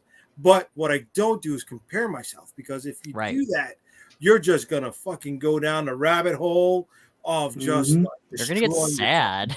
Yeah. And that's what I'm saying. I've seen tons of posts on Kickstarter now, or on Facebook, that people are just like, they are not understanding why they're not having the success that they expected or used to have. Right. And I mean, there's a lot of reasons, and it's not necessarily purely the content. Correct. Because, we are in a wonky economic period and so on. So we're all kind of like, everything's kind of a little bit shaky. Yeah. But, there's also some significant drops that are happening with a lot of people, and they're kind of like, they're getting down on it because they see other people still succeeding. Like somebody in January or February was like, why is everything down? Like, and I'm like, I just had my best ever on this particular book. Like I went up, and then we went and did our Penny for Your Soul trade paperback, and it was wildly more successful than I expected, so it, at least in the context of what I expected, we did way more. So I'm like, sometimes it's not just about, there's not enough people on Kickstarter anymore. There's not enough money in the economy. Sometimes it's just people are choosing not to support particular IPs anymore because they've kind of run their course, whatever reason. I also, just to answer Daphne's question as well, I do think that it sort of does kill their love, because what they'll do is that they won't write another book, or they won't continue producing the comic. Yeah. If they say, oh, well, my comic made such and such $1,000. Yeah, it got funded, but somebody else is making $10,000. Why would I bother continuing? It's like, well, that just means you're not believing in yourself and the product that you're creating. But that's why I think that it's a good thing to say, is that you're competing against yourself and not against others. Okay. Is what it is that you're looking at, okay, my book didn't get $10,000, but it funded. What can I do to get to this, $2,000 or $1,500 or the next level? Don't look at the $10,000. Right. Look at the smaller property of it. Right. But and then you're not, in my eyes, I'm not competing with anybody. Like I never see that. Like no, Tom could do $10,000. That's awesome. He could do great. I could do $800, but guess what? We both got a fucking book out there. That's right. And we both fucking did it. And that's why I don't like when people are like, well, my book didn't do this. So, who fucking cares? You did it. Right. Good for you, it's one man. thing if failed. Then you really have to analyze, why did we not make our goal? But if you're just like, well, I expected 8 and we made 6. Well, again, analyze it, but that doesn't that you didn't fail, as long as you still got your goal and so on. You didn't fail. Right. Well, and even then, even if you fail too, like look at that. Like legitimately look at that. Go, okay, this is how I'm gonna do better the next time I relaunch it. I failed. I did too. I failed twice. Sparkle Dog failed once. I will never deny that. I failed on my very first campaign. Yep. I didn't know what the hell I was doing. I asked for too much. And people were like, why am I going to support you? Right. Yep. And then I failed. I failed when I thought I had a good run of things. Right. I failed on my 11th campaign because I thought, I had this thing in the bag. Right. And I went on vacation during the Valley period. you know, thinking I could George Foreman it, set it and forget it. I said it, but it forgot me. By the time I came back, there was no way to right that ship, and it was just gone. But I learned from it, and I reset, and I went back because I believed in the product, and we hit, and we did better than we would have had we succeeded that initial time. So there's always something to learn. Yeah, and also too, I try to tell people just fucking have fun. Like, Mhm. if you're not gonna have fun with your campaign, if you're not gonna have fun doing this, and you're just looking at the money or the comparison, you're just gonna be sad all the time. Right. Like, Well, that's one of the things maybe that none of us brought up earlier when I asked what's one of the things you had that you discovered when you were leveling up, and it's how thick you got to get that skin of yours to continue in doing this, right? Sure. Because people are going to shit on you, whether they think your product is not worthy, whether they're jealous of your product. I want you to be jealous. It's Whatever funny. the case. I started on a there's a website that I don't even know if it exists anymore, called Digital Webbing. I remember. And, Yeah. that's where I kind of Yeah. got my start with too. learning a lot of comic stuff, Yes. watching people post and so on. And one time when I was getting really close to actually being able to make my comic Critter, the first comic we did, Oh, I had I two wanted to tell you colorists. too. You were one of the first comics that I actually picked up in trade paperback was Critter. Oh, is that right? Yes. I have been getting some really bizarre Critter stories of late. Ever since we announced Antarctic Press, like the Critter people are like, "Yo, really? This is." I'm like, "Where have you all been? Like, what is going on?"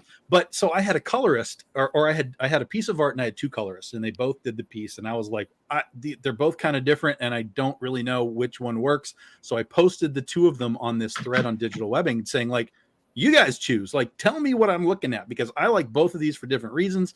Tell me which one you like most, and this is the guy that we're going to put on the book. I got torn apart on that thread for people being like, we're not deciding what you're going to do. You got to make your own fucking decisions. No one cares what you're, and I'm just like, what the hell is happening here? Yeah. And I had a guy message me directly. He was like, listen, you are going to have a ton of people being immediately jealous because you're producing something that looks better than what they're producing already, and you're at the beginning of your journey. And I was like, what? That doesn't make any sense. I thought we're all here to like support what we're doing. And they were he literally told me like, it's happening. Watch it happen on this thread. And I was like, Jesus Christ. So yeah, that's a real thing too. Yeah. Well, people being jealous. Yeah. Oh, Crabs in a bucket. Yeah. 100%, dude. But often in ways that you wouldn't even expect. Like I said, I was just asking, like, literally, these two guys, colors, both came from Digital Webbing. And I'm like, these guys, one of these guys is getting this job. The other guy will probably get more work, but I need somebody for my interiors. You guys tell me, because you guys are all comic fans. What do you think of your, and they were just like, fucking tore me apart. I was like, God damn. All right. Chad, people's jealousy will motivate them to the extent of forming a union of other creators to piggyback on the work they've produced over the years to make it seem like they are a player within this industry, and they did Spam nothing artists. more. Yeah. Well, I think he's talking about the image union. Oh. But look, but to answer Daphne's question, I don't feel comparing yourself to anyone is either useful or healthy, right? Because I know for myself, I produce my work for myself. I need to generate capital because I need to pay my artists, right? Like I work for my artists. My artists don't really work for me. I work for them, right? Yep. So I'm out there, I'm hustling, I'm trying to make money so I can pay them. And listen, if you have a little bit of a backslide, look, I've had so many backslides, back forwards, two steps forwards, 3 steps back, 10 steps forward, 11 steps. It happens all the time. Yep. Right? It's cyclical, right? So just because you got a back step now doesn't mean you're not going to have a 3-step forward later, right?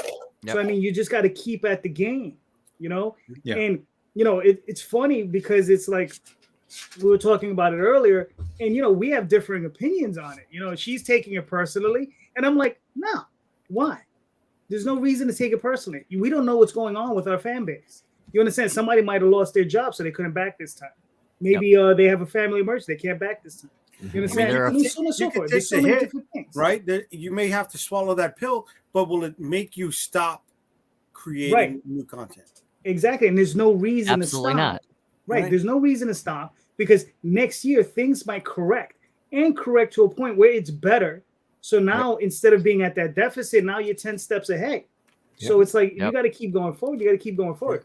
And I mean, look, I've sold, or Daphne and I have sold literally tens of thousands of copies of Tall Tales. I mean, we have sold a lot of copies of that damn book.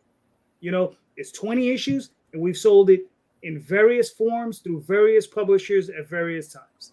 And we're going to continue to sell that book forever. You understand? Like I said, the Peonies, those are my heroes.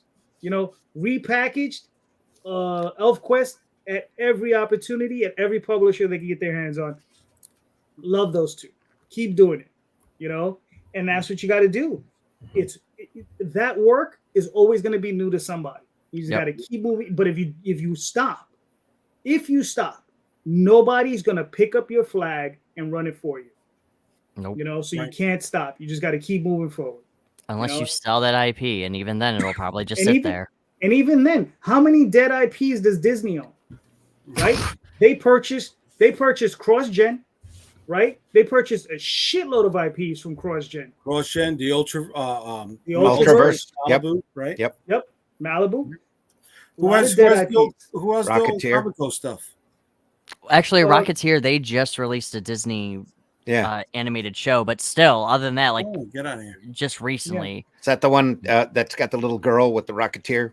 Yeah, it's the children's show. So, it's horrible. Yeah. Oh, well, that's good to know then. I would never watch it because I'm an adult.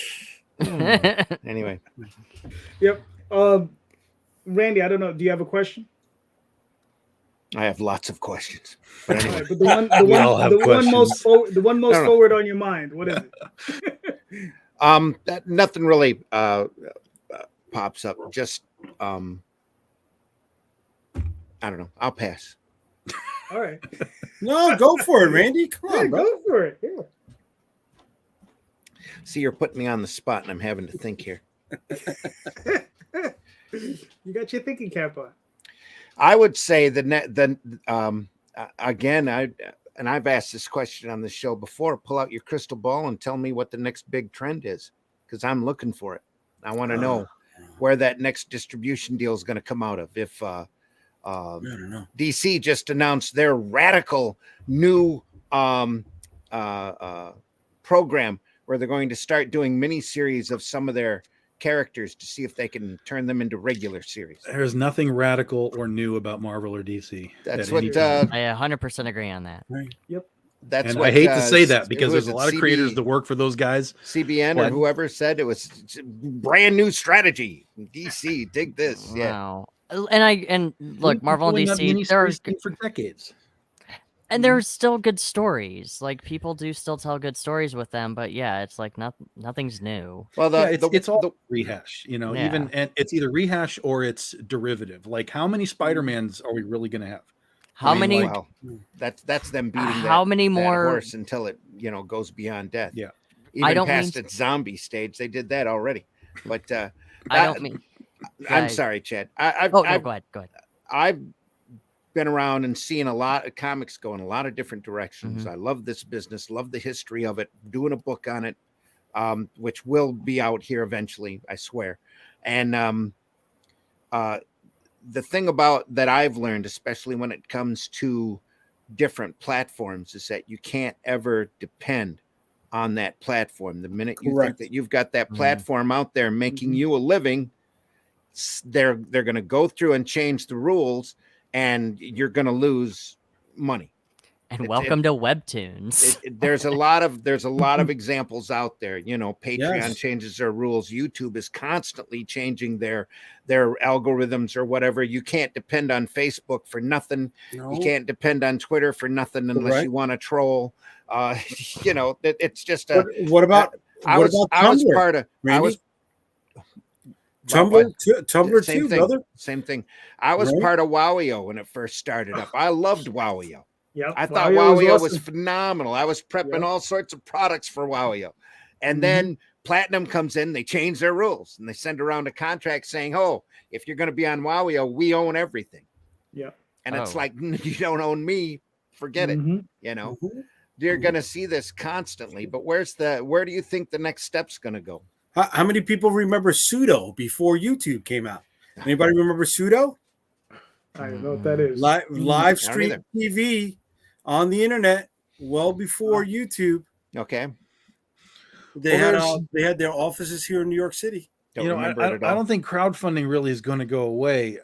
Even if it becomes sort of more in-house for each person, because like, for example, I mean, this is an extreme example, but like Eric July basically built his own crowdfunding platform for himself to do his books. So he didn't use Kickstarter, Indiegogo, or any of that. Now he had an existing audience, of course.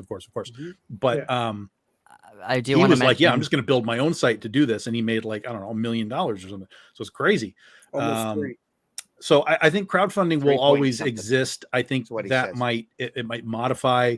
I mean, there's so many options right now, but it's like Kickstarter is really the only one. Even Indiegogo is almost pointless to be on at this point, unless you are Ethan or any of his buddies. If you're not any of those guys, Indiegogo is a worthless platform. There is almost no traffic on that site anymore. And then there's all the other new ones that have popped up.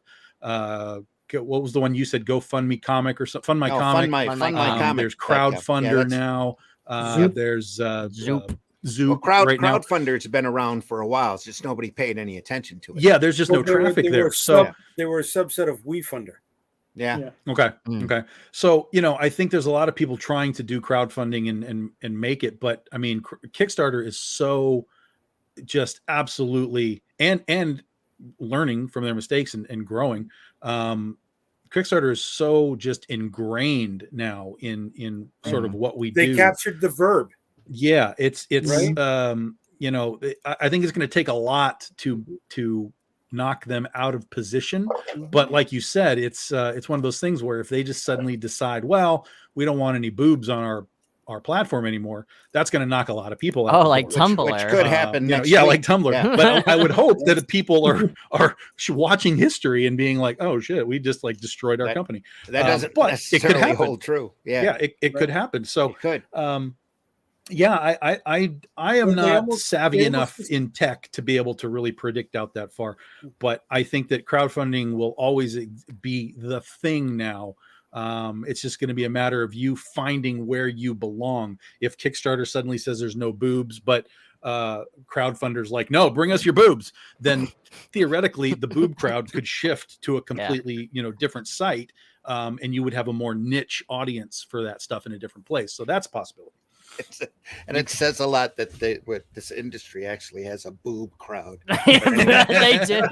Hey, boobs and ass. Society has a boob crowd. That's true. I do want to say, Daphne did say there are people who are happy to support you as long as you go nowhere. That is 100% true. Yeah. Like, there are people out there that didn't even know that I was a comic book guy. Like, I did comic books as like a side thing.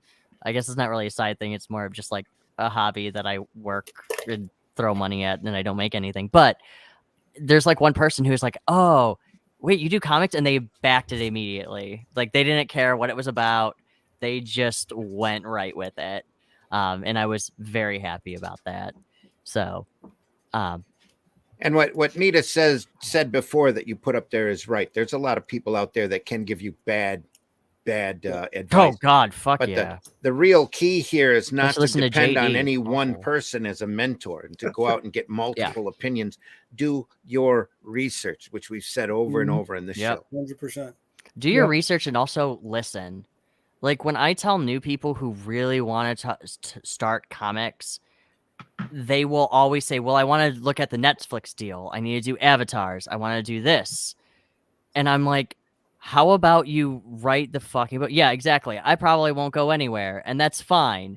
I just want to make my fucking books and tell my stories. Right. Like, look, if I get the Netflix deal, I'm not fucking not. Yeah, but there's a little bit of that, and there's a little bit of people who I think it was Tom that brought this up earlier that aren't ready for the change. They're still doing business the way business was done years ago, right? Well, and that's the thing, because this business shifts Yeah. It's shifting faster than it ever yeah. has before. Every yeah. day I wake up and there's a new article of, hey, this is what you should do. Oh shit, I gotta start an OnlyFans account for Yeah. my comics. Like, Well, oh no. you know, quite frankly, that Netflix deal that everybody's still looking for is gone.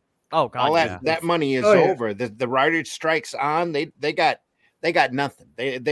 There's nothing there. That hole is dry. We need to start drilling in another location.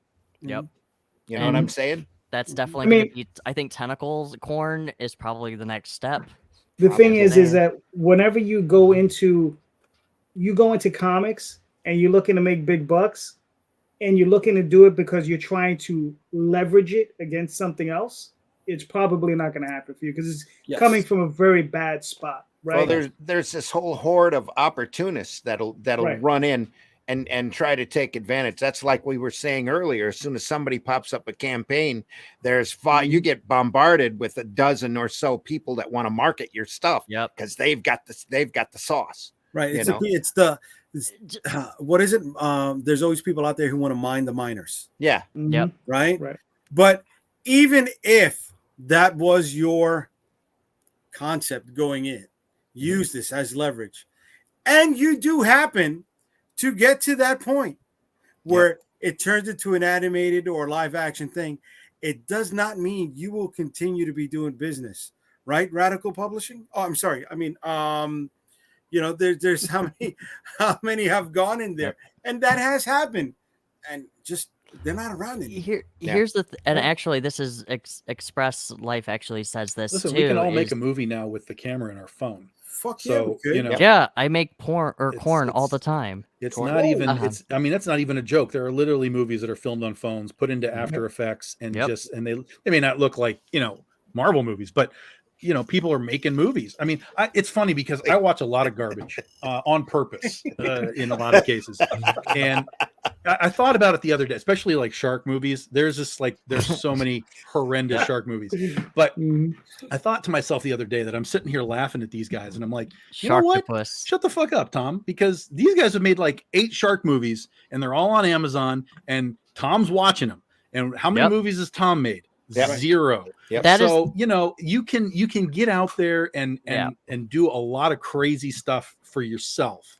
Particularly now with social media, if you can tie it into social media, TikTok and all that kind of crap, you can raise awareness for yourself. I mean, what if I were to take one of my properties that's a more easier thing to do, Princesses versus Zombies, and I were to stay on Kickstarter with it, and I Man, would what take is it that over to about? the movie section and be like, yo, we did the comic over here.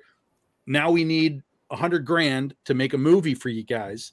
And here it is. Like, that's how you can cross promote yourself on the same platform and drag your audience while gaining new eyeballs all the Doesn't time. even have to be a full movie. It could be a short. No, you can do like a Right? 20-minute, Damn right. teaser. I do Yeah, want to yeah, right. make one comment though about what you said, Tom, is, well, how many movies have you made, Tom? Like, that's not really an argument. I'm sorry. Like, I like what I like and I don't like what I don't like. Like, I'm sorry, but if Well, I'm Oh no, I mean, listen, these are terrible no, movies, I know, but I yeah, give them credit yeah. for saying I'm going to make a freaking movie, and then I'm going to do it Oh, again God, and yeah. again and again. I The can't. thing look, like, is that they're out there. Yeah. There's a Yep. reason why there's 8 shark movies out there. listen, when Right. the person made There's a market. fucking Shark There's enough Exorcist, Toms out there. Oh yeah, or- Shark Exorcist. That's one of them. yeah, or Raiders Lost- of the Lost Shark, Yeah. Noah's Shark, Close Encounters of the What? Shark Kind. Where Listen, is this? Like, And I if need you want to do a see it shark now. show, we can do like, it. yeah, like I do want to say though, like What I a think shark. A fucking Tifa brings hole. up something too. Is like I think people who really appreciate their crowd get more of a backing, and also too that crowdfunding is great for appreciation is important too. Yeah. It's a really good feeling when you have people who are like messaging you and they really believe in the book. Oh yeah. Like, even if it's like one person who's like, Yeah. "This is awesome," like that just makes me feel good and want to keep going. There you go. We do Mhm. need to have some sort of fucking outlet. That's why I love comics. Like, you can find anything about like anything is in comic book form. I mean, it's Nate. sorry, but is there really a Raiders of the Lost Shark? Yeah. Yeah, oh That's god, pretty yeah. clever. Is that Asylum? Is it on Netflix? Pretty Is it upset. Asylum? No, that one? these things are like on Amazon and things like Oh, that. gotcha. Yeah. On Yeah. I'll have, YouTube? Or I'll have to start. Velocipaster? I'll have to Prime? start YouTube surfing. and Tubi, I don't know all how over. what YouTube works. I mean, sometimes you can find this stuff. Sometimes there's copyright. I don't really know YouTube a lot, but you can look. Yeah. Artists But yeah, want to just be go down the seen. rabbit hole. It's wild, man. It's like the old days of 1980s porn where they were doing That's it. parodies all of You the can't Raiders say of the Lost P Shark. word. That's amazing. It's You can't homemade say the shark P movies, word man. on YouTube. You Yeah, have to you say can. corn. I'm Oh. sure- Well, Well, that's why you were saying Corn. I thought you meant Corn, the rock band. No. Shit. No, but artists do want to be seen, and that's why I think when it comes to we were talking about like protecting yourself and how you can protect yourself is just do it fucking yourself to be seen. Like get out there on your Kickstarter, do your book about alcohol, cocaine, drugs, sex, God. robots, whatever, aliens and sorry. toilets, I'm sorry. whatever. It came out in 2015, starring Candace Livingstone, Jessica Hutcher. Wait, I can say porn now? What the fuck? Oh, my shit. God. I never Oh, thought you my couldn't God. say it. I thought we couldn't. I was told not to. I don't know. I was like, I didn't. Listen, we're saying fuck. If we can say fuck, why can't you say porn? I don't know. absolutely. I was just told not to, and I've been trying to be good about it the whole time. Fuck you. Uh-huh. I'm sorry. Let me Oh, go yeah. back to Raiders of the Lost Shark. Yeah, we let's we go ain't back monetized. Yeah. Oh, That's yeah. our One, Our new slogan. We ain't monetized. one of the best reviews of this movie, which is why I want to say this. The sheriff's accent keeps switching between Southern Dixie and Canadian.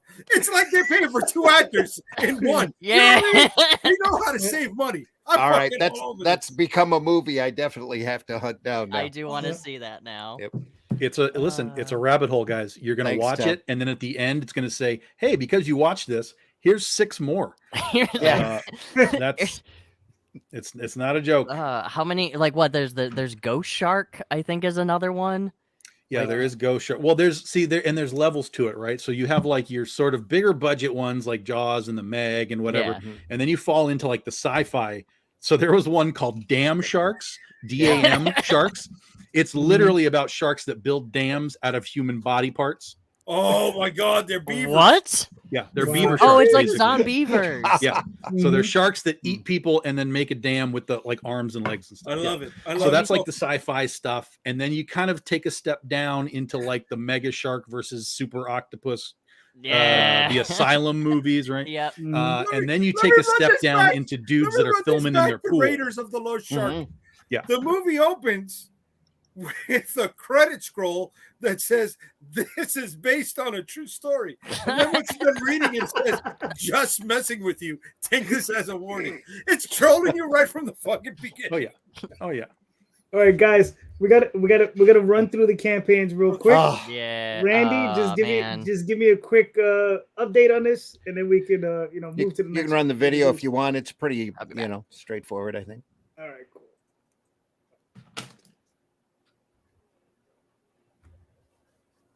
With sound would be good. I could almost narrate it. Narrate it as only. What is this guy dressed as? This is the Fool. This is the Fool from Arrow Comics with great artwork by Chris Tyson, colors by Patrick Gamma, written and created by Randy Zimmerman. This guy runs around the city using practical joke weapons to fight crime, and the cops just want to get him off the street before he hurts somebody. You need to read this book. Available in its own individual campaign or part of Arrow Bundle number 2. Arrow Bundle number 1 is also available with the Fool campaign over at funmycomic.com. Check it out. Yeah, there's this.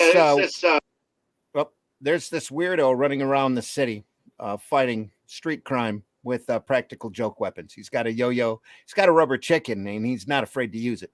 A paddle ball, that kind of thing. And then anybody he detains for the cops, he takes a section of their clothing as a trophy, and then incorporates it into his action duds.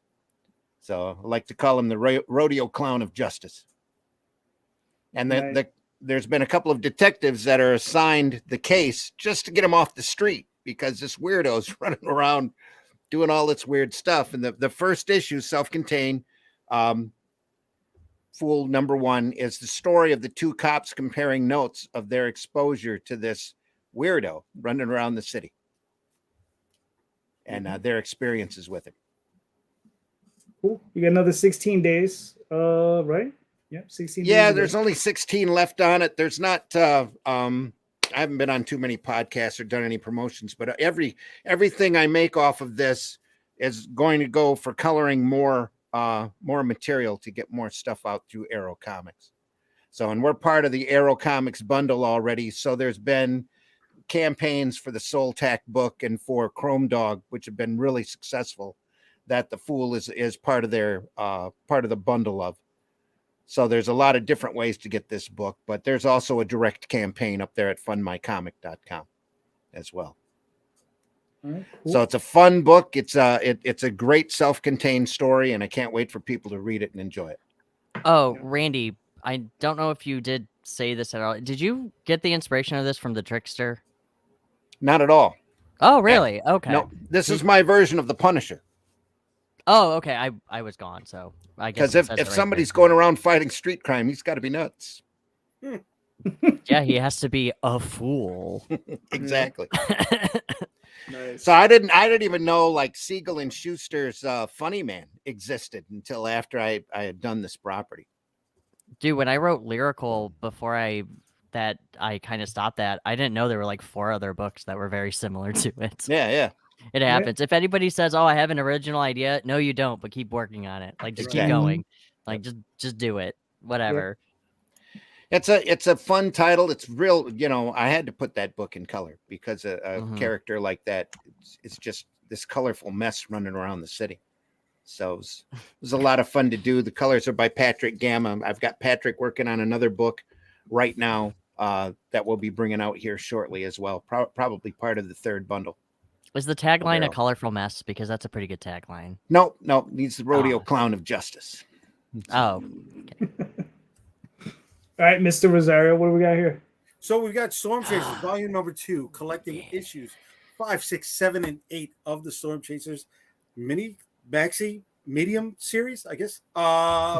We've been publishing comic books since 2008, and it took a while for us to complete this.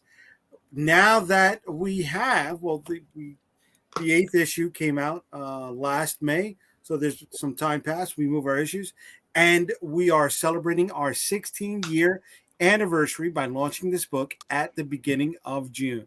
So we celebrate 16 years on May 29th, and this will be a full-color, 100-page trade with possibility for more pages if we hit certain stretch goals.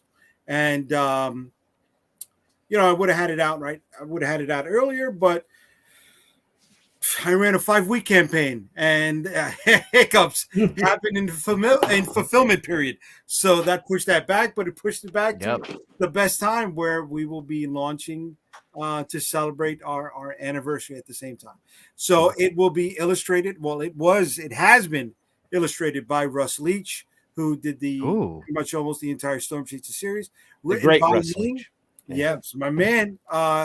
Colored by Michael Summers, who colored about maybe 90% of all the books that we've done on Unstoppable Comics. It is a superhero action story, female-led, and it's about a mother who is looking to save her daughter and calls upon her old teammates to try to help her complete that. Isn't that just Taken? Okay, I'll give you that. I was mainly going for Ripley with Aliens. All right, yeah, I think so too. Dude, I remember every interview with what's his name? I was going to say Kirk Cameron. Jesus Christ, with James Cameron. And it was like, how do you make a female-led story believable? Not believable. Excuse me. How do you get it the male-dominated audience to fall into that? Well, they said you make the female protagonist the mother, right? Everybody can associate with a mom, so that's what the story's about. It's about a woman who was a former superhero who puts the clothes back on to rescue her kid. She's naked the entire time, but she puts her clothes back on. Great. That's the selling. That's the log line. She's naked the whole time until she puts her clothes on. Now look, you put it on the cover, you might sell some books. It's true. It's very literal too, but people will take Yes. it like as So this is the pre-launch page, and one of the things I've been one of the things that I did do, which was kind of I guess successful on the last campaign, was we offered a holochrome trading card for any returning backer, and it seemed to pop, and it brought people back to us. So I have something set up for returning backers as well. We don't have a frequent flyer program, right? I don't have that card where you punch holes after the 7th ice cream that you get, but I can tell who has backed us 19 previous campaigns. So if you're coming back, you're getting a little bit extra. Stretch your dollar a bit more. Cool, very nice. When are you looking at launch? In June? So the or first July? the first Saturday Of June or July? of June. Cool. So the first Saturday in June is the 3rd. Exactly. So we're targeting the 3rd to launch. All right.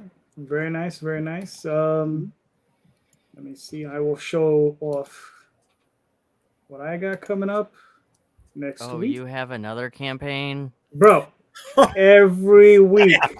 Talk about gatekeeping. Seriously. Yeah. I'm gatekeeping you, dude. Yeah. Stop. Never. As a matter of fact, the more you say stop, the more it makes me want to continue. That's the There you go. spirit. So there you go. It's the Oswald Chronicles. It's I Was There and I Remember. And it's basically his time when he spends in dreams. So it's like, the title goes around the idea that, you go whenever you dream every night, you forget. Oswald actually was there and he actually remembers everything that occurred to him. And it's a blessing and a curse all at the same time. So this is a story of how he goes from just being your average mouse who can talk, which he's the only one.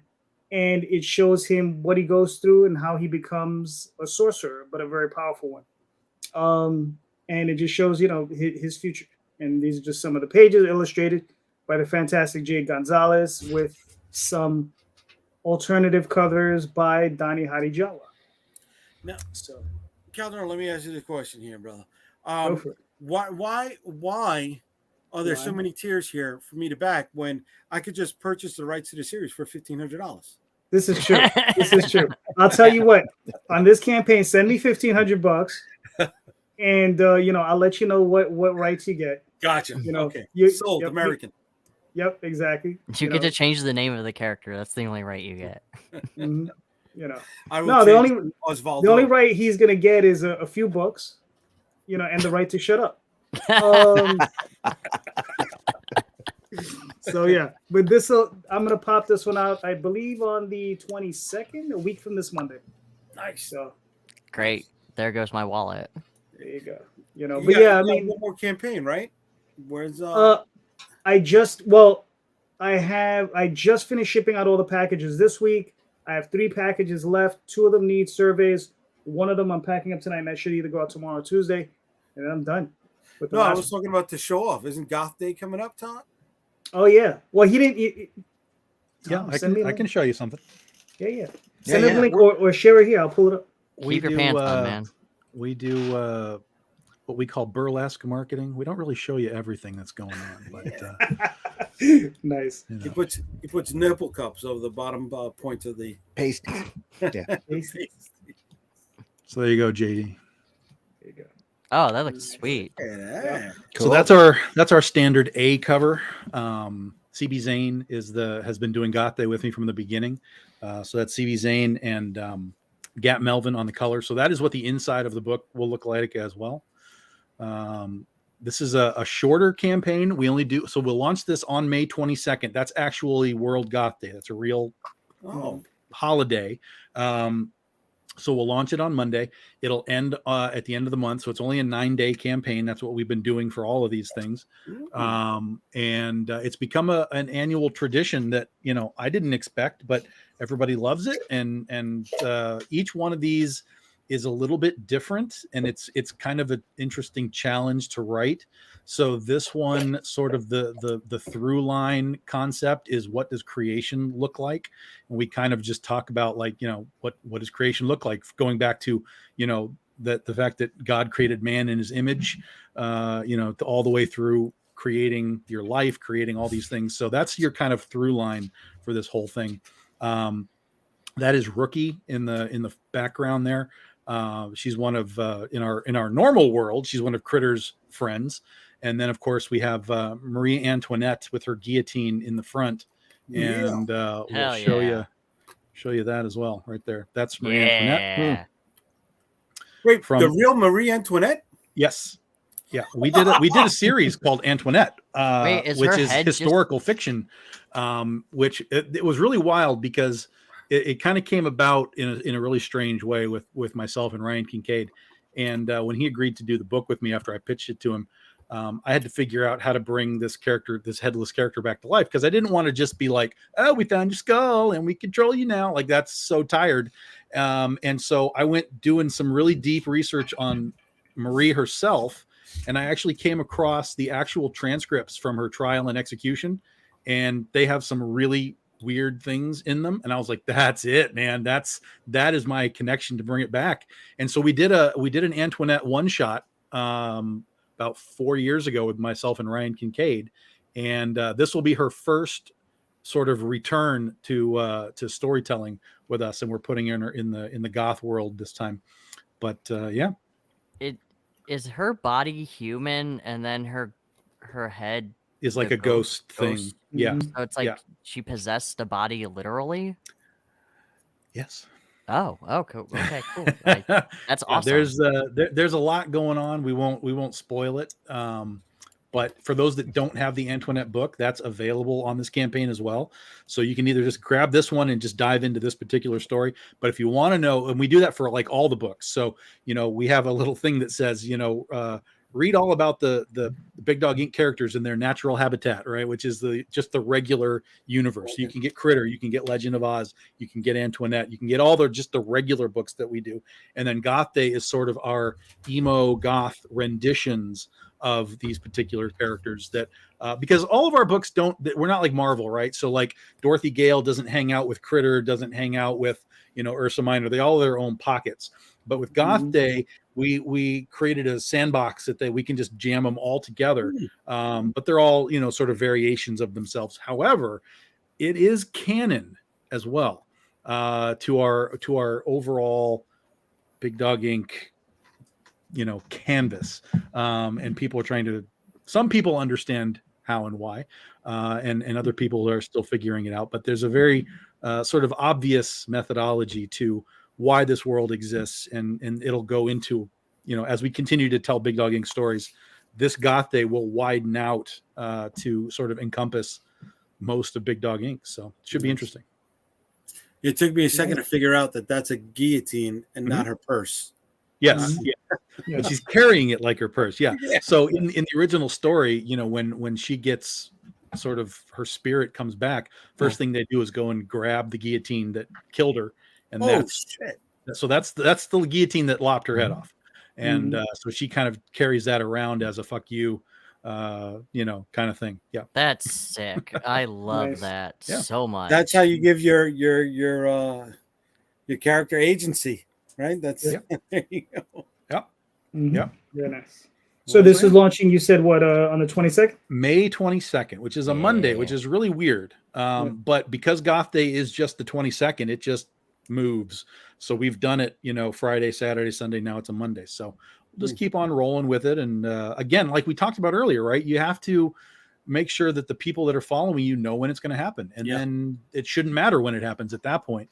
It might be trickier to find the new people initially because it's a weird Monday, but at the end of the day, the more control you have over communication with your audience, the better. That's where your email list comes in handy.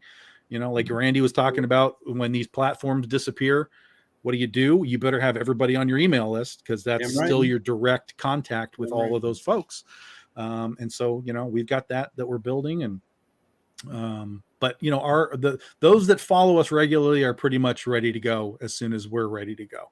And that's why we generally have pretty good first days, because everybody's like, yeah, give me that thing. Plus we also have day one exclusives that once day one is over, it's gone. So, again, drive traffic to be there, because if you miss day one, I can't help you. I like that. Gotcha. Nice. All right. Cool. Yeah. Gentlemen, this was, I think, a good discussion. Despite the fact that we depressed some people. Hey, it happens. That's okay. You can call there's a hotline for that. So That's true. There is a hotline. So listen, guys, this was great. Thank you so much. Tom, Chad, Randy, Jay, you guys are all awesome.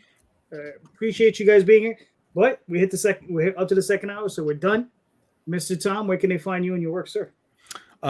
So basically we live on Facebook. So you're welcome to find me on Facebook.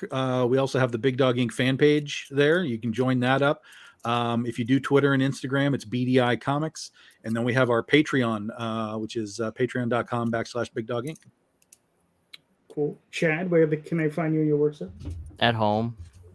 You can actually find me on Twitter at Casual Nerd Chad. You can also find me on Facebook. I think it's The Iron Squid with 2 E's, so the THEE. And you can see all the updates that I'm currently working on.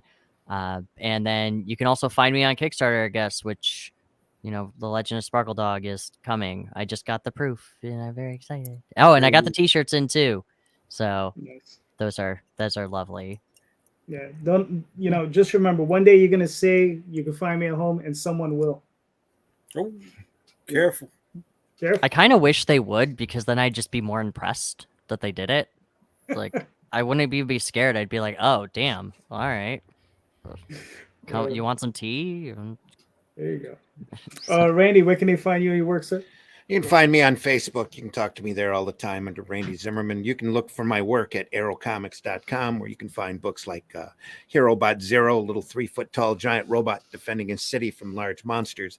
You can find that's got a second issue as well, with a cover by somebody named Scott Rosema. Paragon. Who? Scott Rosema. Who? Yeah, exactly. You can find Paragon over there as well. It's a superhero story I'm really proud of, in Calico, with artwork by the great C. Michael Lanning. It's a high fantasy book that I am also incredibly proud of, and there's a lot more coming.